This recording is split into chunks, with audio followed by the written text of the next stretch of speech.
Welcome to LSC, your local sports channel. From Darling Stadium, it's Friday Night Football. Today is October the 4th, 2013. We have the 3-2 Kecoughtan Warriors playing host to the 3-2 Bethel Bruins. Hello, everybody. I'm Bob Hentz along with Brent Musgrove doing a game from up here on high tonight. On the field, we have Frank Edgar and Paul Rowe, and doing the stats, we have Mike Hauser. Both of these teams are jockeying for a seed in the playoffs, which would make a game a little more interesting because with both of these teams are 6A Conference 2, Brent. What do you think? Oh, that's what really has me thrilled about getting to do this game tonight. Bethel comes in here in 8th position, which is the last position in the conference to make the playoffs. Kecoughtan, guess what? They come in here 9th, 2 points behind. So this is more of a game than just between a rivalry between Bethel and Kecoughtan. This could be for a position. Of course, we don't know what the other teams are going to do and how that may move both of them up or both of them back.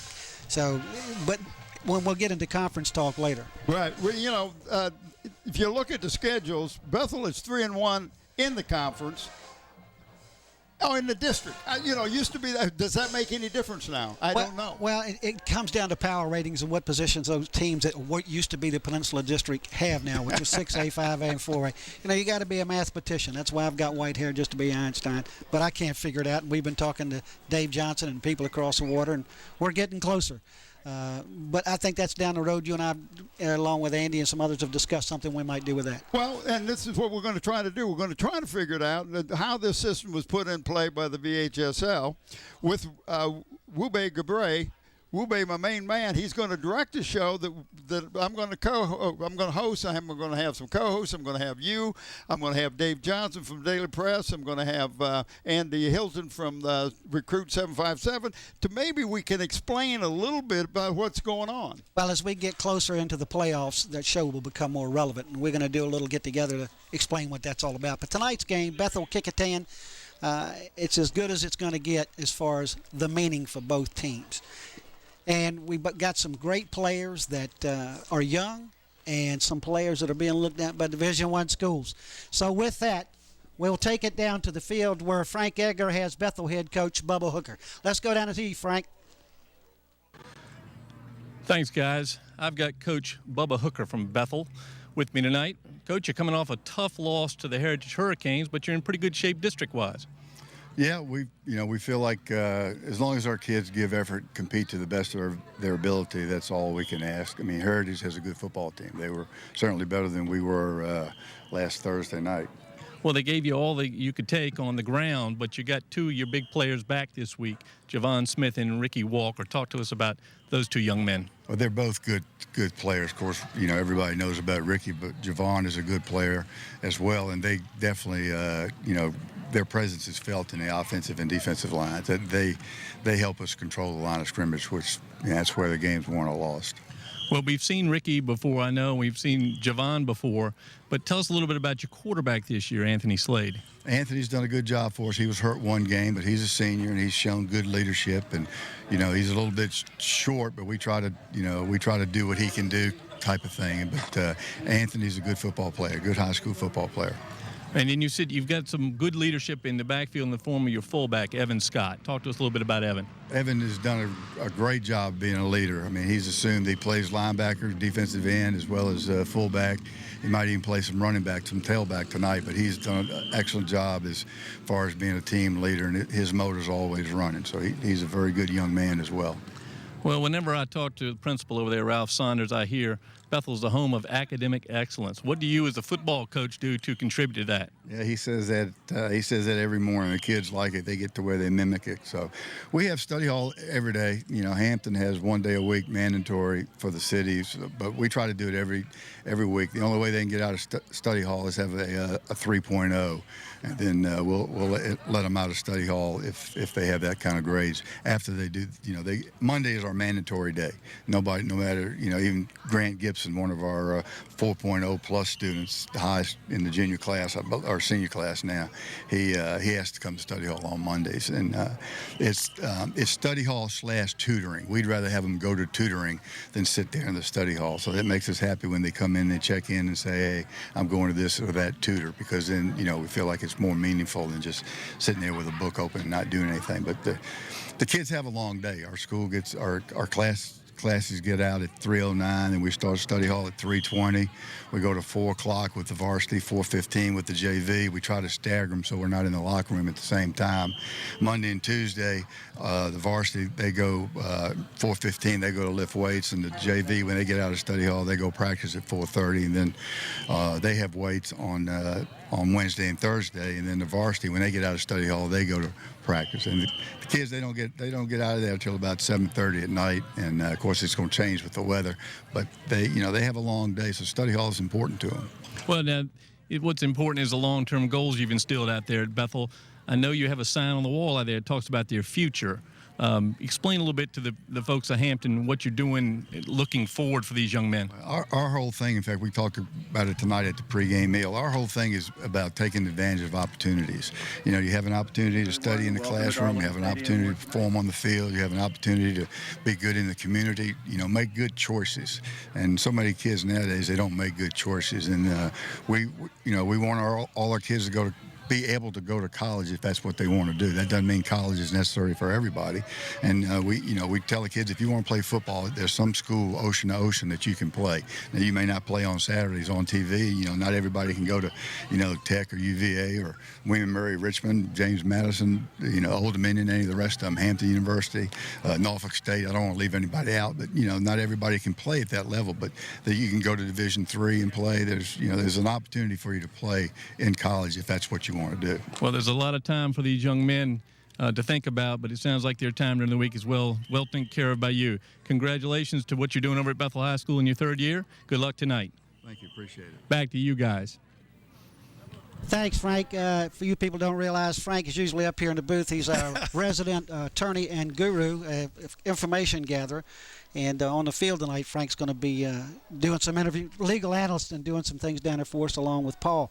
It's kind of a switch of our roles here tonight, Bob. Usually we were out there running around the sidelines and sneaking out of here, but Andy they says threw us up in the booth. We're going to flip the coin We'll see tonight, how they Andy go. said. We'll see what happens. But, I have to tell you what, I got to go over and talk to Coach Kohley this week. That's what I wanted you to talk about, because you got to talk with him. And what's amazing about the guy, not only about the education side that he tries to do, you have to just see what all these coaches, all 4 Hampton school coaches go through. It's a 7-day week for these high school coaches. I mean, they're analyzing the films on Saturday night. Sunday they get together, all the coaches, they analyze it and they present it to the players. They're setting up game plans 7 days a week, right up till playtime. The coaches and the players are involved in something. It's an amazing process.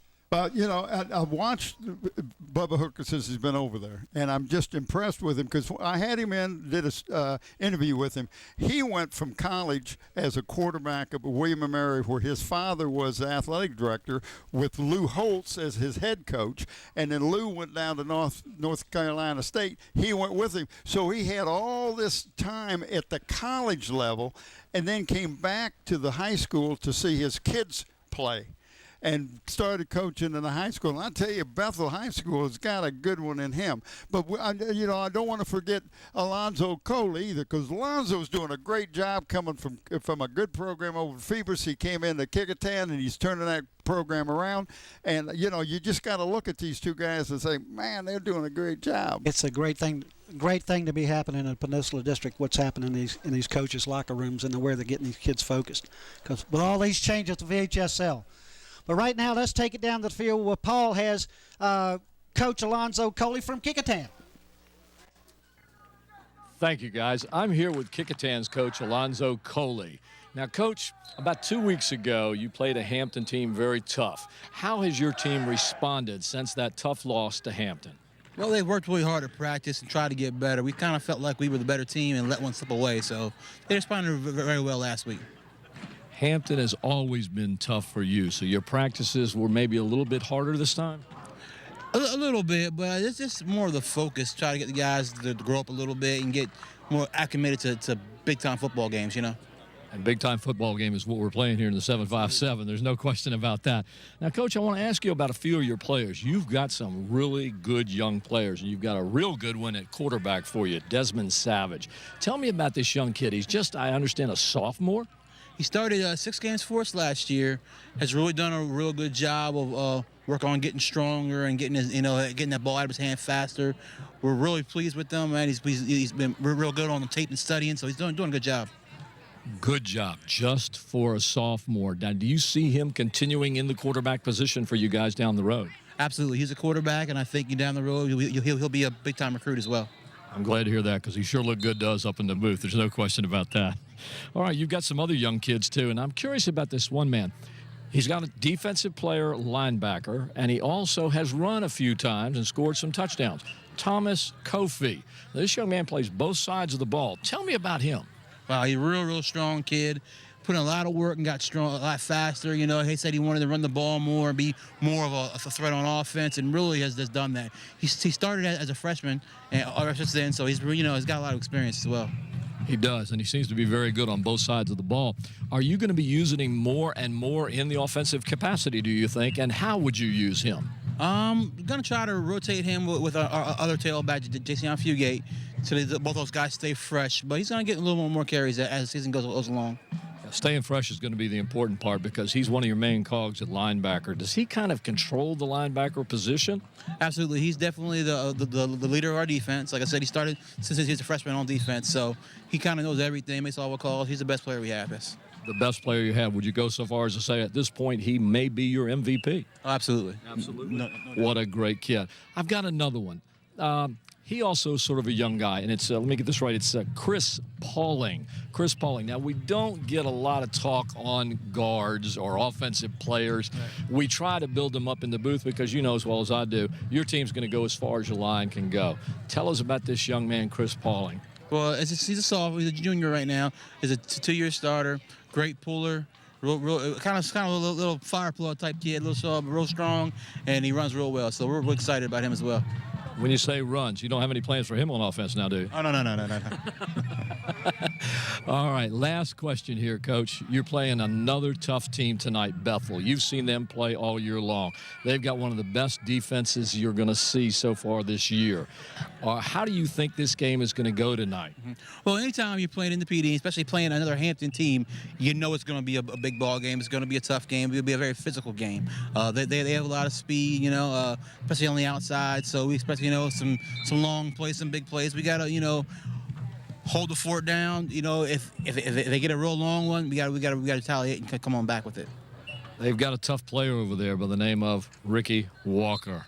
Are you ready for him? And how are you going to play with him? Well, we're going to do the best we can. He's a great player. Everybody in the country's coming out here to see this guy play, so we're going to do our best. And best is what you always do. Coach, I really appreciate you taking the time to come here and talk to us before the game. Thank you very much, and good luck to you to the game. Thank you. All right, we'll go right back to the booth right now and join the guys up there. Thanks again, Paul. A lot of great information from down on the field tonight, Paul. I hope those guys keep it coming in. We got a couple of minutes to talk about the game as we've seen it. Right. You've had the chance to go over to Kecoughtan this week. Tell us a little bit about that. Kecoughtan is a team that has really started to buy into Alonzo Kohley's message. And that's what it takes. The kids got to buy into it. Then they get to go to their weight program. They do the study hall. They make sure they do the things that will keep them on the team. And I like the way he approaches it. The kids like him. They think he is a great coach. He understands what they're going through because he went through it himself. This is the kind of coach you want, somebody who has gone through it. Not only that, but they're very attuned to the kids. Both he came from Phoebus, and he's kind of doing the same thing that Hooker's doing at Bethel. And what I like about both of these coaches is they both at one time or another said this to me.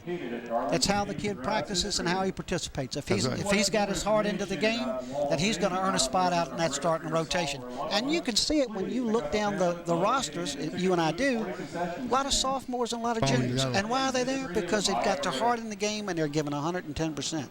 And that's what both coaches have told us. Yeah. If they play hard, they're going to be there. And that's what you look for, because the kid puts in the effort. He wants to be recognized. He wants to say, okay, I have gone out here, I've busted my hump getting, to practice the 2-a-days and all this stuff. And then he gets to start. And you see all of what he has worked all summer and preseason starting to come to fruition. He said, man, this is great. And that's why I like both of the coaches. They are coaching for the kids. And with the last word on that, both coaches instill one thing, and that's discipline. These coaches are learning to teach these kids discipline. Right. And with that, back to you, Bob. Let's get it out of here. All right, we're going back down the field to listen to our two guys and their wrap-up. All right, thank you, guys. Frank, we got a good game here tonight. Bethel High School and Kecoughtan High School. You and I have been noticing out on the field some of the players tonight, and we're curious about who is and is not going to play. We saw number 35 out there, Brian Moore. What's the status on him? Well, look, Moore's out tonight. Don't know the reason, but he's out. The number 10 rusher in the Peninsula District's not playing tonight, so he's out. But for Bethel, the good news is the two big guys are in, Javon Smith and Ricky Walker, both back from injuries sustained in the last couple of weeks. They were without the Bruins were without them against Heritage last week, suffered a defeat there, their only district defeat, and they're glad to have those big guys back to plug the middle on the defensive line in particular. They're two stalwarts on that defensive line, and with them in there, Bethel has had one of the toughest defenses in the Peninsula area. They're really, really good. Now, how about Kecoughtan? They've got this young quarterback, and I talked to the coach about it today. Desmond Savage, just a sophomore. Now, he's going to be behind center again. Tell us about him a little bit from your perspective. Well, he's a double threat, can run the ball, can throw the ball, does both very well. He comes in a long line of young quarterbacks for the Warriors. We noticed in the last couple of years a lot of young quarterbacks. But he's gotten the spot here, and he's done a very good job. Kecoughtan comes in tonight 3-2, 2-2 in the district, hoping to rebound from a couple of losses they didn't want to have. But so it's a good matchup tonight between these two teams with Green.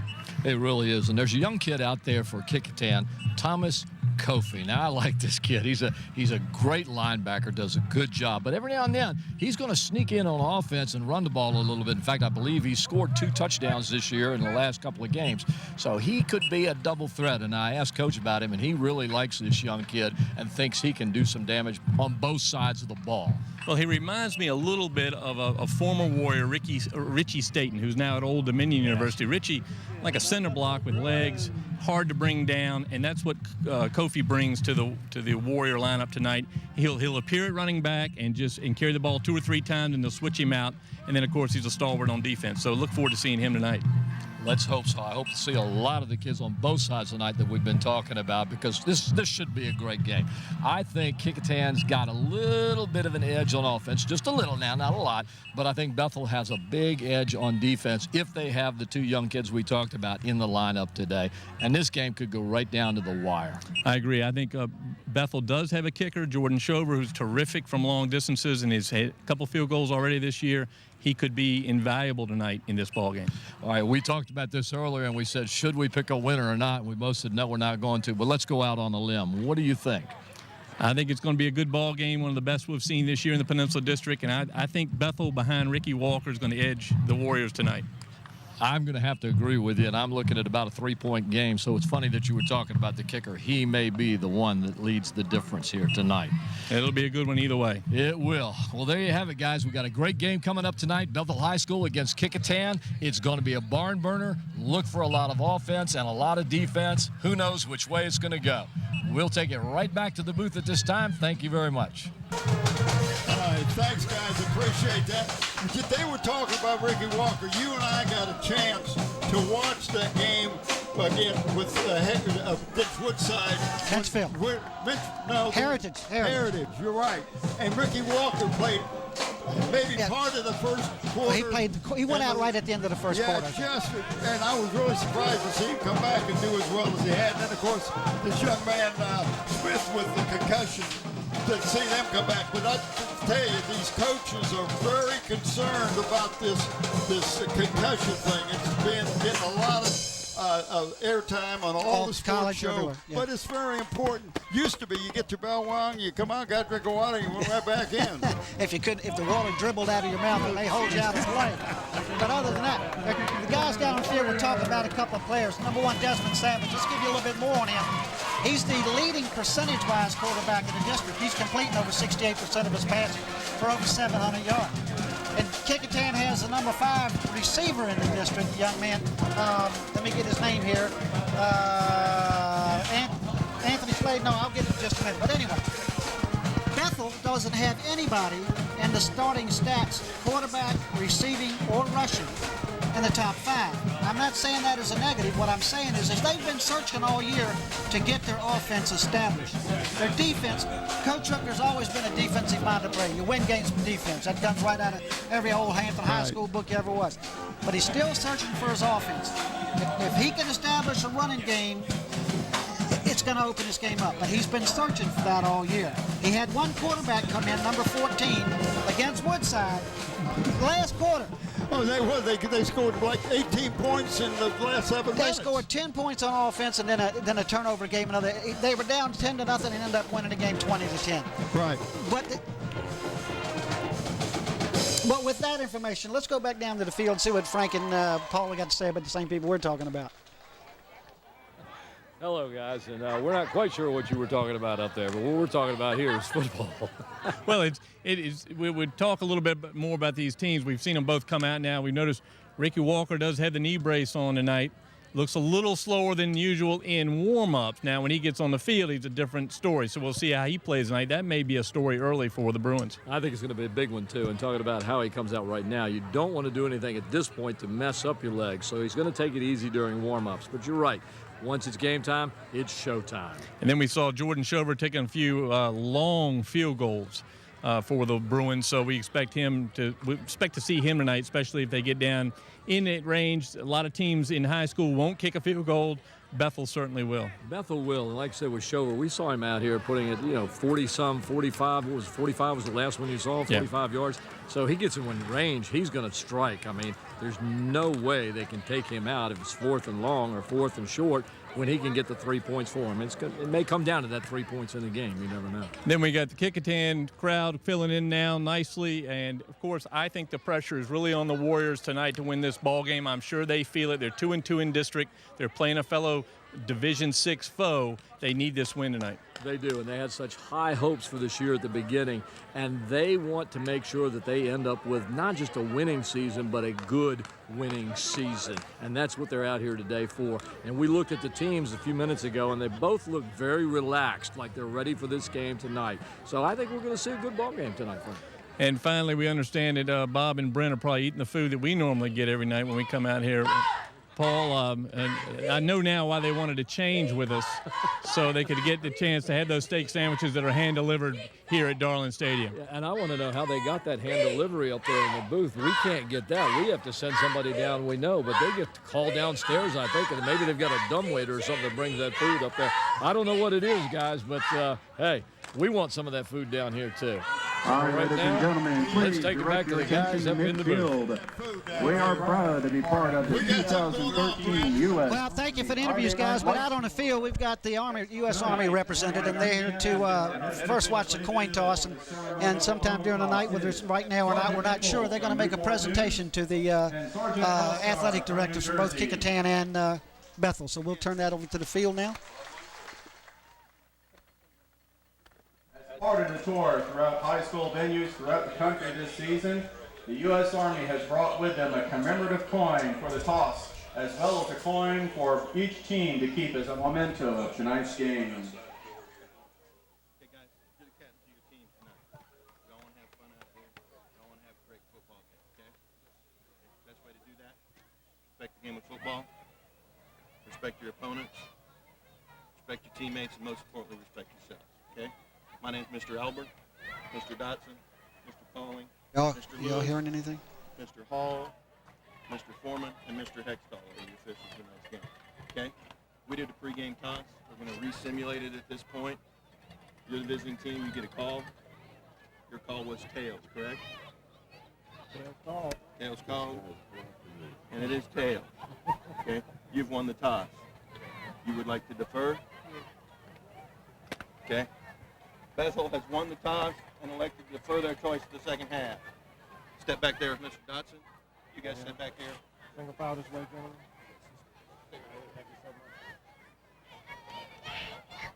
The Warriors will receive and start the game. Kecoughtan will be receiving the ball. They will be on the east end of the field. Bethel will be kicking off on the west end of the field.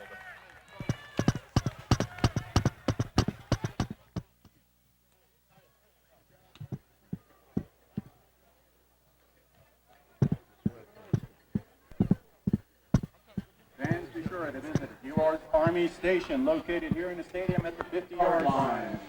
Someone will win a pair of Beats by Gray headphones this evening. Stop by and find out if you are eligible, and I'll play a quick game of cornhole for your chance to win some great prizes. All right, guys. Hey, listen, what you just saw out on the field is Bethel won the toss, Brown. It deferred to the second half. Kecoughtan's going to get the ball first. When I look for the Kecoughtan Warriors, I look at what they got to go against when they play against the Bruins. They're going against a lot of senior laden offense and defense, and they're a young team, so this will give them a lot of confidence if they can move that ball down and get some first downs and even score on this first drive. Well, you're right. I think Bethel's starting maybe 5 people on defense that are underclassmen, where Kecoughtan is starting 8 underclassmen. So it's experience we're talking about there, too.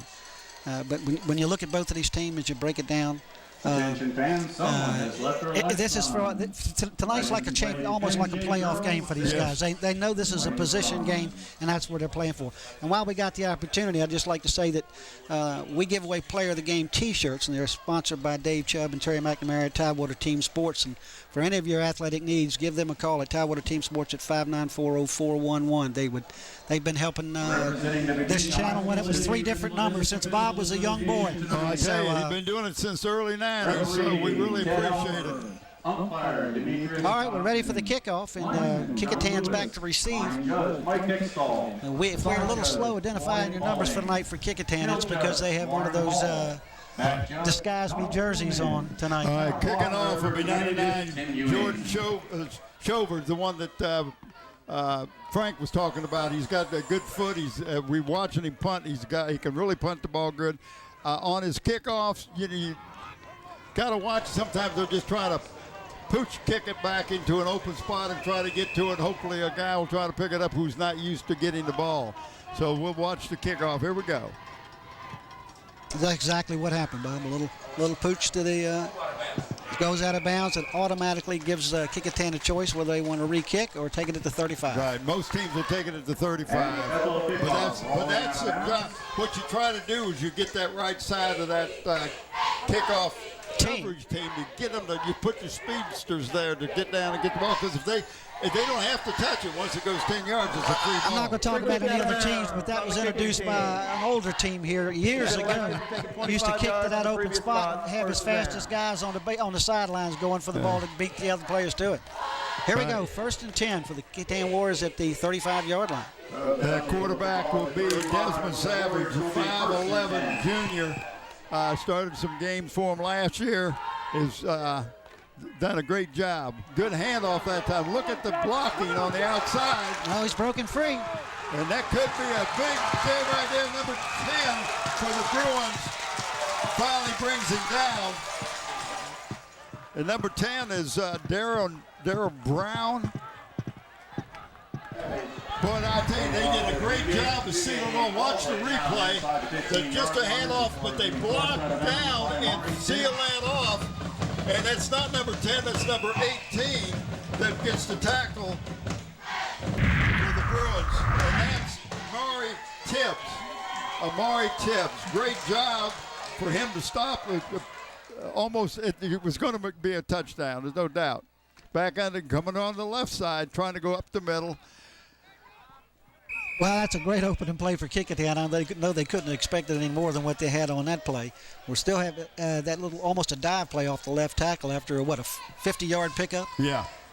And it looked like 52-yard pickup on the first play from scrimmage. Okay, Frank got something for us down on the field. Let's send it down to Frank. Gaining a yard, the quarter Bruins. Guys, out on that last 50-yard down and run, 9. Kecoughtan really turned on the Jets as he came around the corner. I hope you noticed it from up there, but from down here you could see him accelerate, just blew right through the line of scrimmage and on down the sideline. Great run. Yeah, I think, Frank, up here on replay it was even more impressive. He was pulling away from a few guys. A nice little pass rollout by Savage to his right. I could not tell if it was completed or not. Well, he went down low and it was incomplete because they're not moving the stand. Yeah. You know, over on that side of the field is hard to see. But Savage has now got a 3rd down and 11. That's what it looks like. Yeah. And the ball is just inside the 15-yard line. We're plotted at the 14. Let's see what Coach Kohley's, what he has called. Well, we get the opportunity here, Bob. We'll try to put the offense up for Kecoughtan. We got 2 wideouts to the left, and Carrera is the tight end on the right side. He has been a favorite target of Savage. Got 3 people left. Oh, what a great taken job down in the that time. backfield. Number 3 for the Bruins. What a great job. Evan Scott. We talked about Evan Scott. Yeah, he's going to be a player tonight. Well, let's check the. Let's see if we can get the offensive lineups for Kecoughtan before they have to decide what they're going to do with it on 4th down. Here we go on Kecoughtan. And the guys you want to look at is your center, Robert Goodwin. Also, Chris Pauling is going to be. Those 2 guys, they're going to control what's happening on there. Quarterback and the linebackers, Nicholas Carrera, just a fine That's wide receiver. Yeah, and then, of course, in your backfield, we've talked about Desmond Savage and Fugate, Burwell. Now, he's a little supposedly the quicker of the 2 backs, but we've talked about Coffee coming in at some point. It's a nice pass. I don't know if he got enough distance. I think he's a little short. That was 4th down, and he completed the pass, but it's going to be turning the ball over. Reception, but short of a 1st down. Way short of the 1st down. They've spotted it looks like about the 15-yard line. About the 16th. The Bethel offense right now.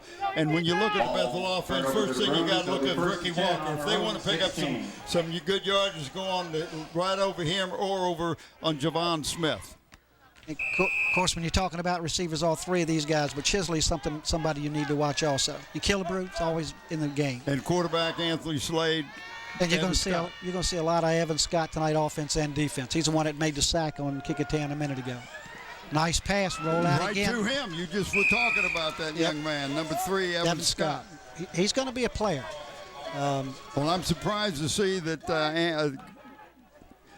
they came out throwing the ball with the defense of Kecoughtan. You got Nixon, Amass, and Carrera. I like this Carrera kid. He is a tough, hard-nosed, just a junior. He's going to be on a lot of plays, offense and defense. And, of course, at your linebackers, it's all the way across the board. These guys are on every play. You look at number 10, White. He's just a junior. He's going to be in on a lot of plays, too. Of course, when you get into your secondary, you're talking about Lynch. This young man just plays hard-nosed football all the way around.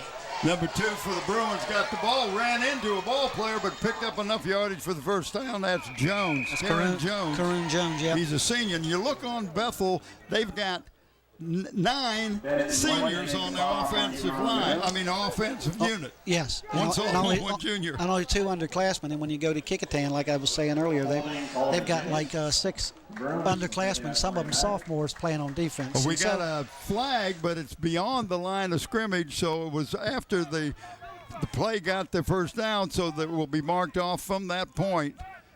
So even though they got a hold. Offense, 10 yards from the spot of the foul. From the spot of the foul, so it's now it's 1st and 8. Penalty replayed now. It'll be 1st down and 8 for the Bruins. There we go, Bob. 3rd down and 8. 2 wideouts now with the I backfield. Anthony Slade got some movement on the line, looked like that time. They said he came across a little bit too soon, gave him 5 of those 8 yards back. Encroachment. Defense, 5 yards, 1st down. There you go, still 1st down. How can it be 1st down? Because that down didn't count. Oh, yeah, still 1st down. I thought he was calling another 1st down. So first down and 4 now. Yeah. Or 3. 1st down and 3. There you go. All right, same lineup. We got the white out at the top of the field, one at the bottom, an I formation, second man that comes out. What a block. Oh, nice tackle in there that time. That's getting low right there. That was, if I can read the number. He turned around and catch his number. Here we go. See if we can get it on the replay. Because that was a nice tackle. They opened up that hole for him. Number I 2. could have gone through that hole. Well, I would have let you. Number That was 10. number 10 for Kecoughtan. And actually, Elijah White, he just took his legs right out from under him. They got a first down. It's at the 49 of Bethel. Of course, that was another run by Karoon Jones for Bethel. Now we got a almost like a what they call a pistol now in the backfield. A good run that time. Remember, I like this Jones kid. Yeah, he's making the most of. Maybe they're finding somebody in that offensive backfield now that's going to give him some steady yardage. But Jones is not a big kid. I don't have the stats on him, what his size is. Bethel doesn't put their weight and size on their rosters. I asked the coach about it, and he said they just decided not to do that. Well, he picked up about 5. So we come back up on the field. We're going to still go with a split end and a flanker. Split end at the top, flanker down the bottom, and the I formation again. Got a stack I. Yep. Give it to the first man through, and he ran into a roadblock. Maybe picked up a yard. That was about it. They got one hand on him and just slowed down his momentum and get time for the other players to get there and stop him. That probably was Scott because he's running the fullback spot. Was that number 3 got the ball that time? Did you see it? Yeah, it was number 3. Yeah. Scott got the ball. So you got 3rd and 4. But, I like what they're doing when they attack the not the corner so much, but off tackle. They're going off tackle. Yeah, they do a good job of sealing on their blocks. In the I formation. Savage hands off. There it is. We talked about again, Karoon Jones. They're opening some holes over there on that left side. I'm telling you, that was a good 12 yards he's picked up on that. You watch this on the replay, and Kyle Phillips and Ricky Walker on that left side, and you can see what kind of hole he's got. He doesn't get tackled, and you notice till he gets into the secondary. He's 6 yards downfield before he gets hit, Bob. You're absolutely right. Right now, Bethel appears to be controlling that line of scrimmage on offense anyway. Well, he's got Walker on one side, and he's got the Smith kid on the other side. But Walker will open up some holes for you. Oh, boy, the defensive end came in that time. Nobody touched him. That's right. He instead of staying home, he shot across and took that hole in to stop. Oh, he did that, and that was number 3, Harris. Yeah. Strong safety. 5'9", 165 senior. One of them, they've got 5 seniors. 6 seniors on the defense. So I say 5 underclassmen. Yeah. So we got second and 9. The ball spotted at looks like about the 39-yard line. No, 34 yard. 34. Yeah, I thought that was, but I was going to flip a coin and see what it was. Jason's Deli, Van Alston, Chick-fil-A, Powerade. They like that same side. I'm telling you what, they've been going left behind Walker the last 5 plays, I think. Well, and this is what's right. His knee was hurt, but we saw him with his ankle hurt. But watch this. Nice block. And number 54 for the Bruins, Kyle Phillips, just turned his man to the left. Got him out of the play. Took him just right out of the play. And like we said before, don't change it if you can't stop it. That's right. Don't fix it if it ain't broke. And this is a big series for Bruins because Kecoughtan went down, knocked on the door, and came away empty. Nice play to number 5. Nice pass, and that pass went from the 30, and he's down at the 4-yard line, I believe, and that was number 5, Jerry Forson. Yeah, he's just a junior, plays the tight end, and nobody picked up the tight end coming across the middle because they're looking for the run, is exactly what they're looking for. And that gets them in. They're inside. You showed that the again. 10. Like you said, he was wide open. He had time to attack it. Watch him. Number 5 just kind of hesitates, and nobody picked him up. He got behind the linebackers, and he doesn't come down right away. Look, the ball popped out. That's what it was. And Antonio Killigrew right there. That was a nice recovery. We didn't pick that up on first play. Well, they're still trying to take it up the middle, and he's picking up yardage. Well, and he went to the right side that time. I know they're kind of over-shifting to the left, but I like the way Jones is running the ball tonight. Chris Paul getting Jones at the line of scrimmage. Yeah, I don't. Yeah, maybe about a yard shy. About a yard shy of the goal line. It's an echo behind you, Bob. I heard swear I that. heard it, yeah. Somebody, maybe I'm on, maybe it's I'm on a rooftop or something. Like you said, if Bethel punches this in, we're waiting for a call on that, which they just did. They got it. And just all of the has to happen is the ball's got to break the goal line play. Yeah, but they did that. But Good job. like you were talking about, what you just saw was exactly what Bethel wanted. Take that first series, control the field, not just get the touchdown, but control that ball for 5-6 minutes and keep Kecoughtan on the field defensively. But you know what was surprising is that when they went off tackle, they went to the left. They went off guard. They went to the right. And why is that? The right guard is Javon Smith. Yeah, you got 300-pound guys. The point after is good, folks, so that makes it Bethel 7. And Kecoughtan nothing here with 4:21 left to go in the first quarter. I want to talk a little bit about our staff when we got a chance. On the cameras, we got Susan Bowers, Rubega Bray, Randy Bagoli, and Steve Fryer. Instant replay, Krista Campbell. Engineer, the big guy, and the director, Don Schrouse. He's doing a lot tonight. Camera control, Renee Camden. And then our producer, and the bearded one, Andy Foley, is not only doing that, but he's also doing graphics, and he's doing audio, and he's giving us a hard time. Folks, that drive took 9 plays, 5 minutes and 31 seconds, and went 85 yards with a 1-yard run by Jones for a touchdown. And Coach Hooker couldn't ask for anything better to get a stop on his own 15 and turn around and walk it down the field for 85 yards.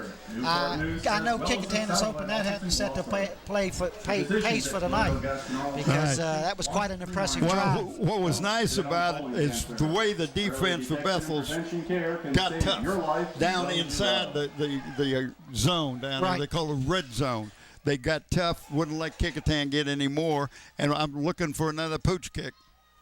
I want to thank Mike Hauser. He's our stat man up here tonight for getting these stats together for us. Appreciate that, Mike. When I'm down here, I can't even keep time, much less the rest of this. You have trouble with the timepiece? Yeah, well, my watch is still have to wind it.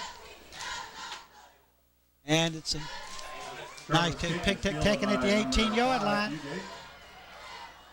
Tackled by number 1 for the Bruins that time. Number 1 is Jordan Younger. Senior, watch the kickoff here. A little further back, got it about at the 18-yard line. Tries to pick up. Oh, he runs into his own man and sort of slows down. And this is what you tell these youngsters: get out of the way, knock somebody down. Don't stand there and look. Pick something that's not the same color uniform as you are and hit it. But I have if it's a different color, yeah, hit it. Sorry for the officials, but what he was trying to do was read his blockers, and he just wasn't getting much help at that point. And the first down play, that was to number 2 for Kecoughtan. Coffee, that's Thomas Coffee. Okay, guys, I think Frank's got 4 something down on the field. What you got, Frank? I tell you, guys, that drive by Bethel was quite impressive, and they rode the backs of 6 seniors, the 5 senior linemen, and Evan Scott blocked beautifully. He carried the ball a couple times, but his blocking was outstanding. You'd see down here, he laid out a good block on each and every carry by Jones. So terrific drive by the Bruins, led by their 5 senior linemen and by Evan Scott. That right there, number 7 for the Warriors, Tavares Tucker was the recipient of a nice pass that time by Savage. Watch the replay, Brent. He just goes down, takes a quick break. It's only about an 8-yard pass, and he picks up another 3 or 4 yards before he goes out of bounds. And Frank, just to comment on what you were saying, Bethel's been searching for somebody offensively, and Jones had 40 yards on that first drive. So maybe they found something that'll be more successful for them. Well, Kecoughtan tried to go right up the middle, but if you're going to run on Bethel, you gotta hit the corners, trying to see them off like they did, and they got the first big run. But you go up the middle, you're going to run into some people that are really tough in the middle of that thing where you got your end. the two ends, you got Thompson and Scott. The tackles are Jones and Friend. And those linebackers, Lee, Brow, Edwards, and Tibbs. And you look gotta watch them. Look at Bethel. They got everybody up with except for one man, and he went for it. Oh, that's a little fake fall. That was nice. Little theatrics by the kicker. He's in the drama club. Yeah, if you got that again, I don't want to pick on the guy. That was a nice try to draw the penalty. Nice try. Bethel ends up with great field position.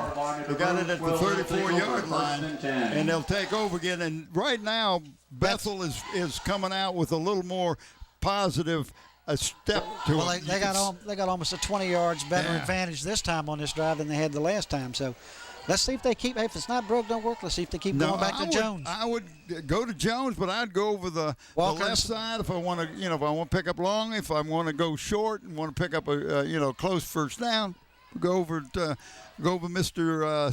Smith on the right side. They got plenty of help on that offensive line. Boy, they do that. I picked those two young men out, but there are other people doing the blocking out there too.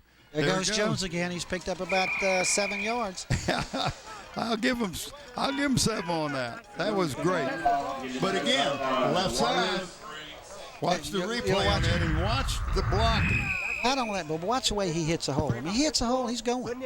I mean, he's finding a seam, and he's just taking it. He just took one of the Kecoughtan kids right out from under him. I mean, he took his feet out from him like he was tackling. Picked him up, took him for lunch. Way he handled that. Yeah, see, I don't want to forget Kyle Phillips is doing a good job. Grant Gibson is doing a great job, and Josh Jones. That's the other lineman we haven't talked about. You thought for sure that ball was going to go, but Kecoughtan did a great job of not letting them want it. That quarterback, Anthony Slade, did you see that fake? He had everybody coming this way. Everybody thought that the ball was coming to the right. He did a good job of making sure he picked up the first down. Watch the replay on it, and you swear the ball's coming to the right. Yep. Good job that time. Pulled it in. Number 14 was after him, didn't get him. And finally, number 6 runs him out of bounds for the Warriors, and that's Nicholas Carrera. One thing Kecoughtan's going to have to do now, you can't just hit these guys. You got to wrap. We've talked about that. Wrap them. Got to get them arms around them. Mike Smith talked about that when he come out at halftime against Phoebus. He said, we're just not wrapping up. We need to tackle better. Another pull. Slade did it again. He's pulled the ball down. He's gone out. Nice 5-yard pickup. But a nice little dip like he was going in. And a little fake, not taking the hit. All right, Paul, we've got something for you. Come on up. All right, guys. Earlier you were talking about the line for Bethel and how they were blocking. Guys, they are firing off the line up there, and the running backs are just having to follow Jones and Walker right to the middle or off the left side. But that Bethel line right now is blowing off the line and just pushing Kecoughtan right out of the way.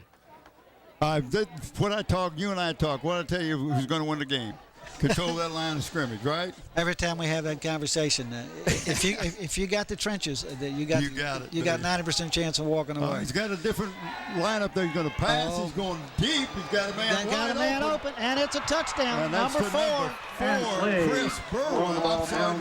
Antonio Killebrew. We talked about him. Killebrew. Yes, we did. Let's see, and that was a 46-yard pass play, I believe. Look right close to it. Mike will have it for us. Watch the replay. Nice fake this time on it. Watch the fake. Everybody, they do a good job of protecting, allow him to step up, but the defensive man let him stay with. He turned and looked in the backfield. Yeah, he let him get by. And it doesn't take but that instant for losing. But who set that up? The running game. Set the whole play up. They're so up on their toes now. I think that was blocked. And Shover getting a low kick. Yeah. Yep. So with 1:52 left in the first quarter, Bethel goes out front, 13-0 over the Kecoughtan Warriors. 1:52 left in the first quarter play here at Darling Stadium. I know Coach Kohley, he's got to be going to be talking about this. Well, and see, he's got to tell his guys, and like you heard him during the interview. All right, they're up on us. We can't let down. We just got to get back in and do what we're supposed to do and watch the replay. Watch this. Here it comes again. This is it was a bad snap. He didn't get it up high. It was a high snap, just never got it up and basically kicked it into the line. Yeah, the holder did everything he could to get the ball down. Yeah, but like you said, he had to come up off his knees to get the ball. All right, okay, Frank, guys, go ahead. Go ahead, Frank. Come on up to us. Hey, guys, that last pass, I don't know if you can see it from there, but Slade just threw the ball to the spot. Killebrew, who's been a terrific receiver for the Bruins for a couple of years now, finally a senior, and he shows his speed there. Good connection by Slade. I've seen him throw a couple passes, and most of the time he can't see over his own line. He's throwing it to the spot, and Killebrew ran into that one beautifully. Nice play by both players. It took 58 seconds, 4 plays, 66 yards for the touchdown. There was a 46-yard pass. And you're absolutely right, Frank. He knew where the man was going, and he just threw to the spot. And like you said, he just ran right underneath him. Well, if you remember what Coach Bubba Hooker said, that he's not a big guy. So he has a hard time seeing over the line. Yeah, so, threw it to a spot. But I tell you, that young man that caught that ball had good speed.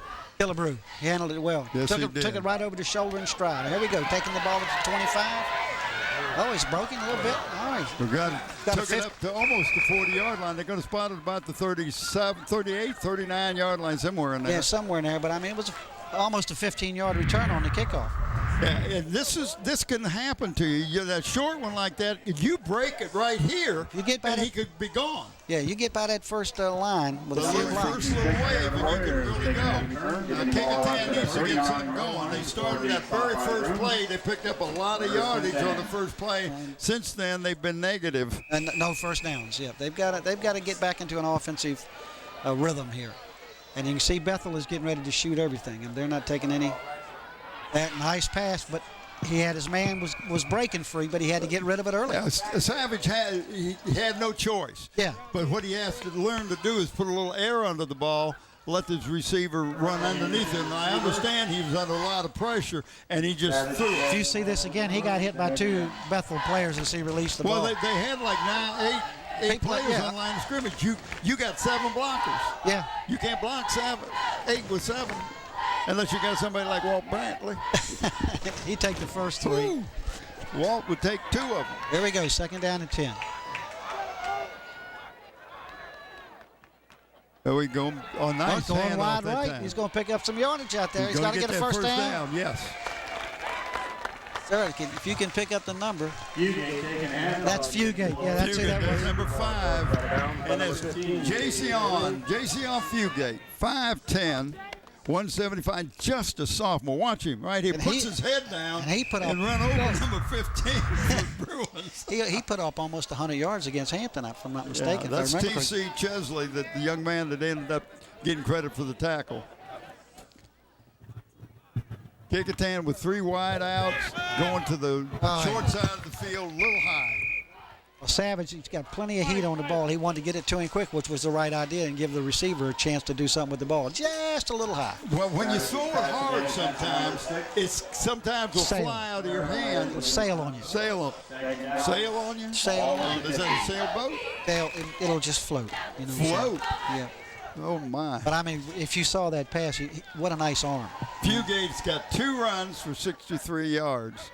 Well, he keeps going at that pace. He's going to catch Marshawn Williams tonight. Yeah, you got that right. We got 2 people moving. Yeah, it's going to cost them 5. They'll be 2nd and 15. The ball will be spotted at the 45-yard line. I don't know who was on count, either the center or the. I don't know who, but 2 of the people in the backfield moved. Started to move. That's what I'm saying. Yeah. So just don't know who made the mistake there. Well, you don't know if the center missed the count or that somebody else. The 2 people moving, you think okay, but these young. You see this in the pros all the time. So don't ever say bad things about these kids. No. On these kinds of things. Nice.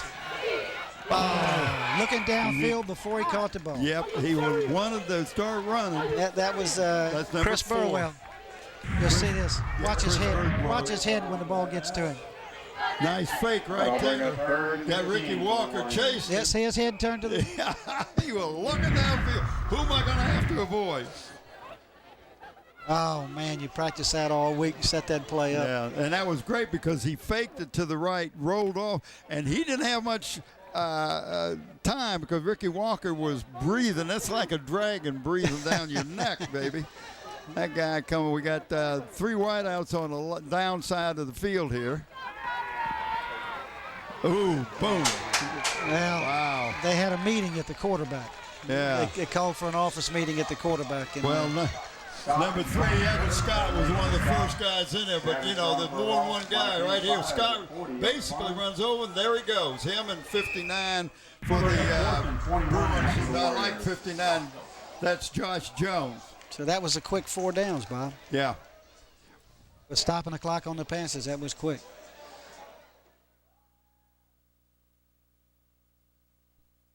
And this is the kicker. The kicker is Mitchell Lewis, right? Left footer, yep.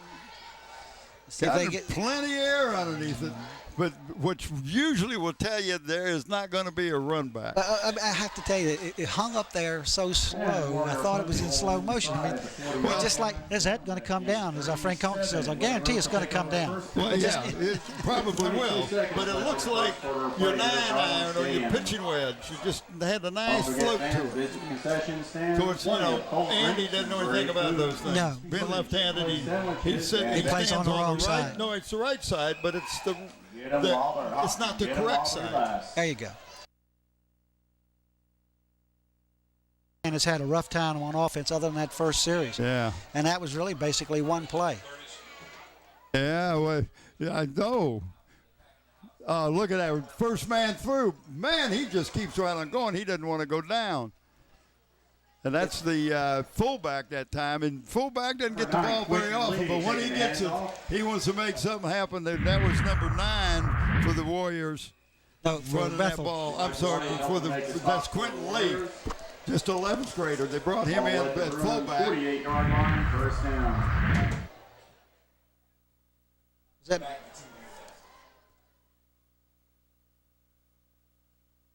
well, like we've talked about, as long as Bethel can control that line of scrimmage, it just doesn't make any sense to do anything else. Looks like right now that the Warriors are getting a little tough in at that time. There's no pickup, so this is the first long third and long for the Bruins. Yeah. They got about End of the first 7 quarter. yards to go.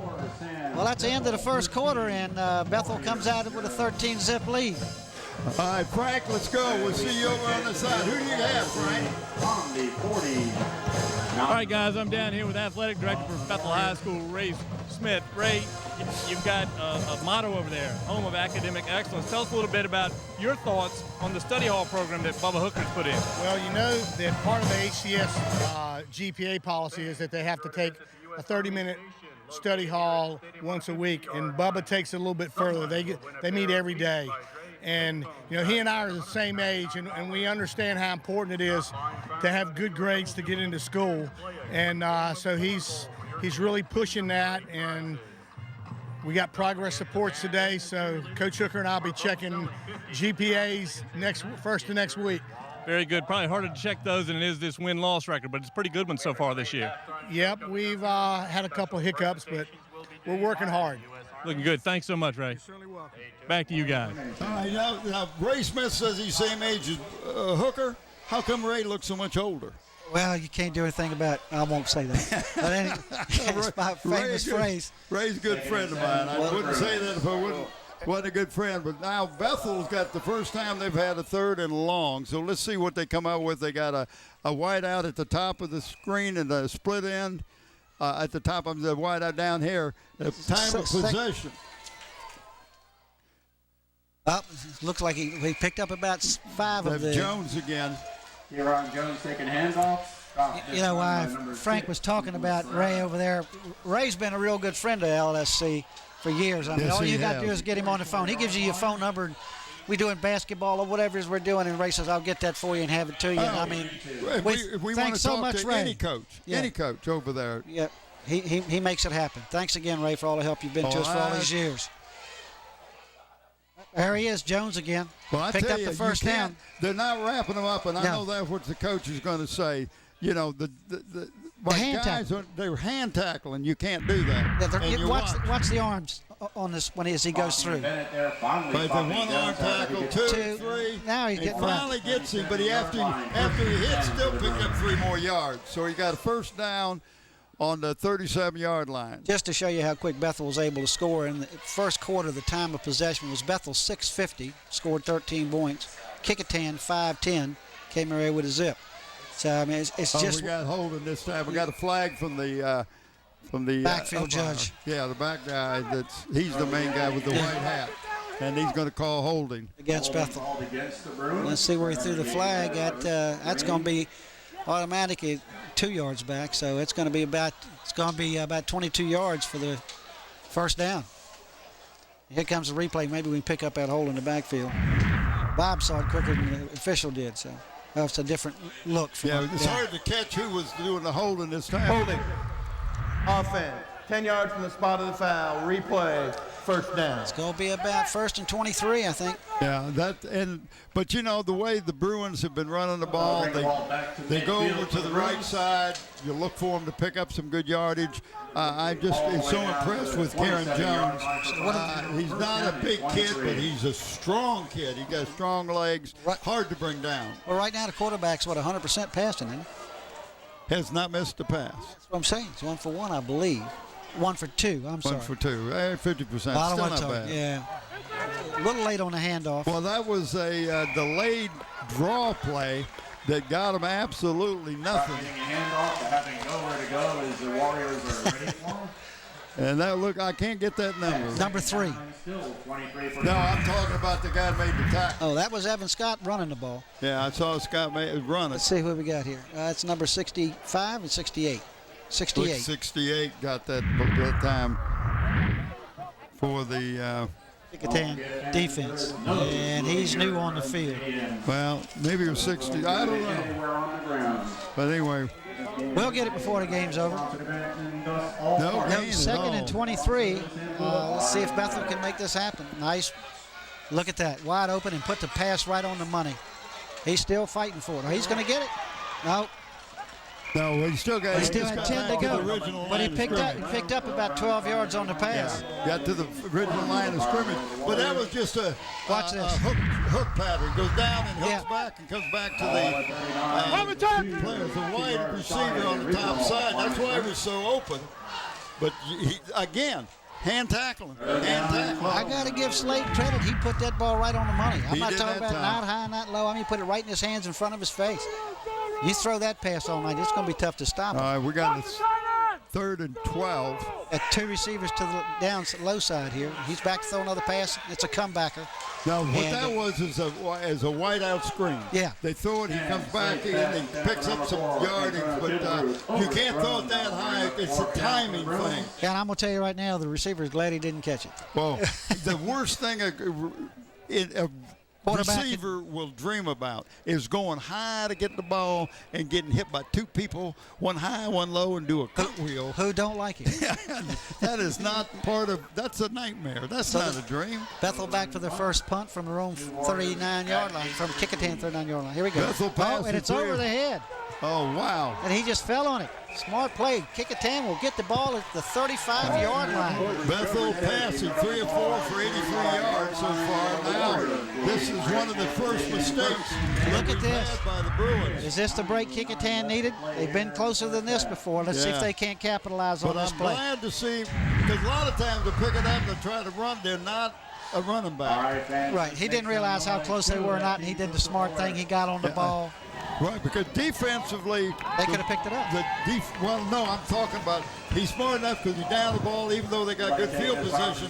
But the defense for Bethel has been so tough to run against tonight. Let's see if Kecoughtan, somebody coming off the field. Okay. Kecoughtan setting up 2 wide right. They got a shotgun. Yep. And still a handoff. Let's see what we got. Well, he broke through the first line, picked up about 7 yards, it looked like. Well, maybe he did 6, a great maybe job 5. Let's go down the pole. For a few yards. Hey, guys, you were right earlier. I've seen a spring in the step on that Kecoughtan defense on that last drive. They were pumped up, and they were ready for that play. When they stopped that running play, you could see it in their eyes. They were ready to take the ball. And when that ball went over the guy's head to punt it, they just sat on it, and it was theirs. That time, the Kecoughtan defense really stood up and did a great job.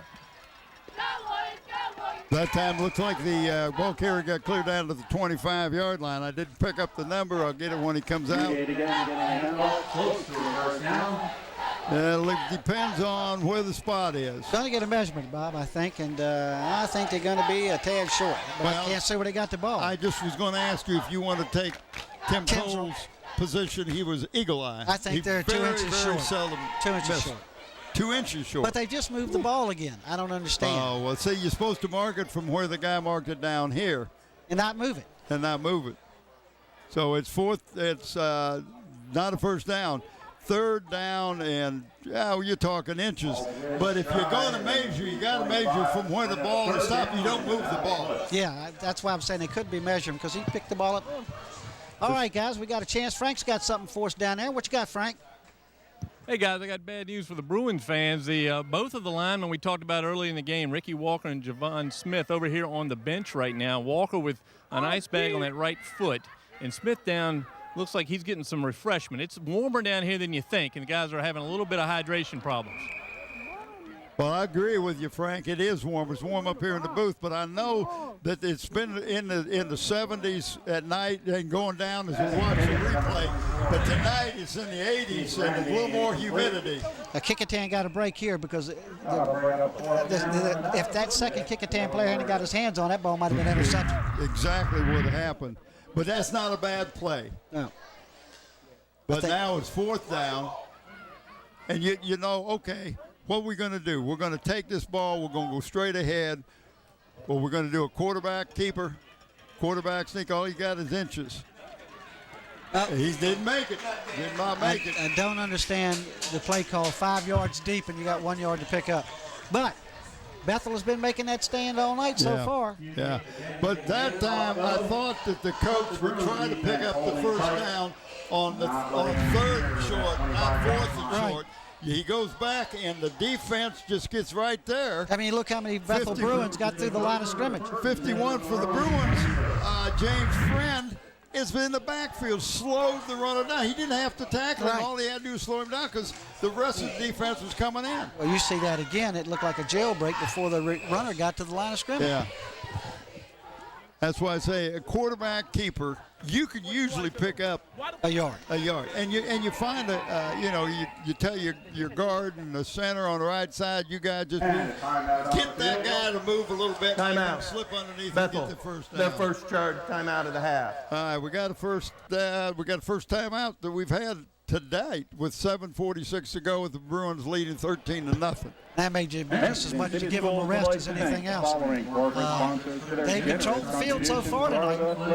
Kecoughtan's had two opportunities in good field position and been unable to capitalize on either opportunity. And right now, what Frank said, that makes you worry. I just hope the coach is resting him. I hope Ricky Walker's not hurt. But he did have a foot injury. Okay, guys, well, we got this. Paul, what you got for us?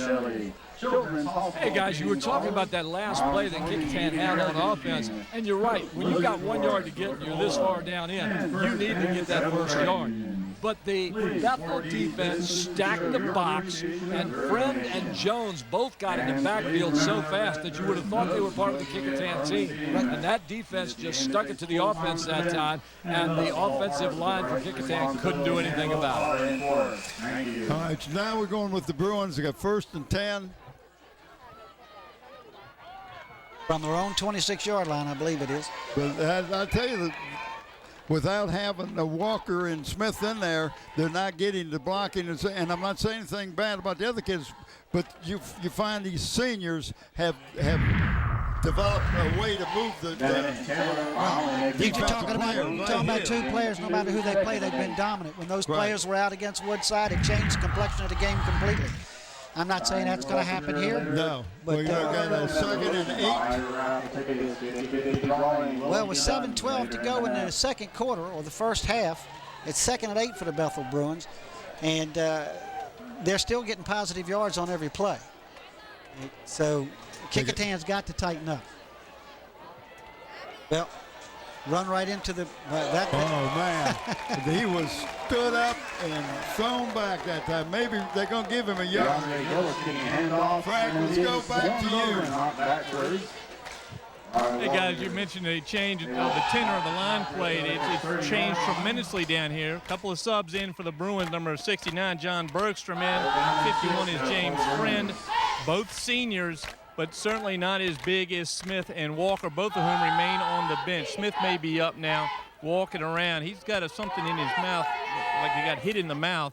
Walker's still nursing a foot injury down there on the bench. So their line tenor play has changed tremendously. Frank, if you can, keep an eye on that before halftime. They may just try to hold until halftime and give him some rest. But Bethel's, well, it looks like Flag Day down there. They're going to be unnecessary roughness. The Kecoughtan kid tried to stop and hit the Bethel Bruin quarterback. Slade, no, I don't know if we get to one. No, we didn't get to see it. But he wanted to miss him. Let's see. After the play was over, have a personal foul, late hit out of bounds on the defense. 15 yards from the end of the round. The result of the penalty is a first down. Well, I'll tell you one thing. We're not going to have any trouble hearing the calls from the field tonight. I feel like I'm at a Gloria Estefan concert as loud as that is. Yeah. Here we go. Let's show it again. Get it on another camera. Different look here. You can see this. Right here. He's out of bounds. He said, oh, no, I didn't mean to do it. Yep. You got caught. You did it right in front of the bench, right in front of the official that just said he's out of bounds. Big break for the Bruins. They're going to have to punt that ball. Well, they're still getting positive yards now. This looks like they pick up about 5 yards on that play. Yeah. They're going off the right side again. That's going to make it second down and about 5, Bob. Here we go, guys. With Frank, you're staying busy down there, buddy. What else you got? Hey, walk by and take a look at Ricky Walker and Javon Smith. Smith had a tooth displaced. They're taking that out of the place that it's in now, which is not where it was supposed to be. And I understand he'll come back when he gets that fixed. And Walker told me he's feeling better, and he's going to get back in, too. He's got a shoe back on, and I have a feeling we'll see both these young men. If not here late in the second quarter, we'll see him in the second half. Yeah, I think you probably – the coach can hold them out and score until halftime. Second half. What do you think? Good chance you might just let him come back second half, give him the rest. Well, they're still working on Smith down there, and it may take him a while. The tooth is out of one part of his mouth, but apparently inserted itself in his lip. So they're working on him now, but he seems to be in steady condition. They're helping him out over here on the sideline, and I imagine once they get him fixed up, he'll be back in. One of the things you got to concern about is they all have to wear a mouth guard. Well, sometimes those mouth guards get knocked out of your mouth. Well, this is the same young man that was on a concussion watch last week, and that's why he didn't play. So now you tell me he's got a tooth that's been dislocated. He's taking another shot to the head somehow. I hope it doesn't aggravate him. That number 43 running ball that time, Gillis. Just a sophomore watching right here. It takes about 4 Kecoughtan Warriors to bring him down. Picked up the 5 yards that they lost on the penalty. And just about every offensive play, Bob, with Bethel, what you're noticing is their runners are falling forward. They're going forward on the tackle. Very rarely are they pushed back. Well, and that's what you hear about good runners. They're leaning forward. They're moving forward. And when they fall, they're falling forward. Well, here we go. Third down and about 5. Back for a pass. Oh, it floats it a little bit. Nice catch. And he's got the first down. Wow. That was number 4 for Bethel. 4:27 to go. That was Antonio Killebrew against Sabian. Let me tell you watch this throw. This is a long throw.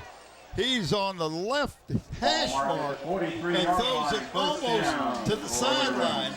And number 3 for the Warriors tried to get over there, could not get over there. And that was Killebrew. That was Killebrew who caught the pass. Same young man caught the touchdown.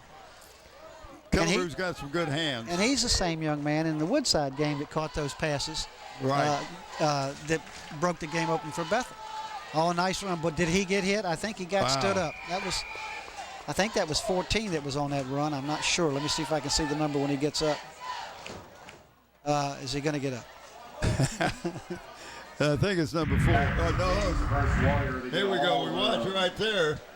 It's number 43, the young man I was talking about before, the Gillis kid. Dean Grace. I knew I saw a 4 in there somewhere. You were close. 4's close to 43. Well, that's going to make it, what, second down and about 7? Yeah. Yeah.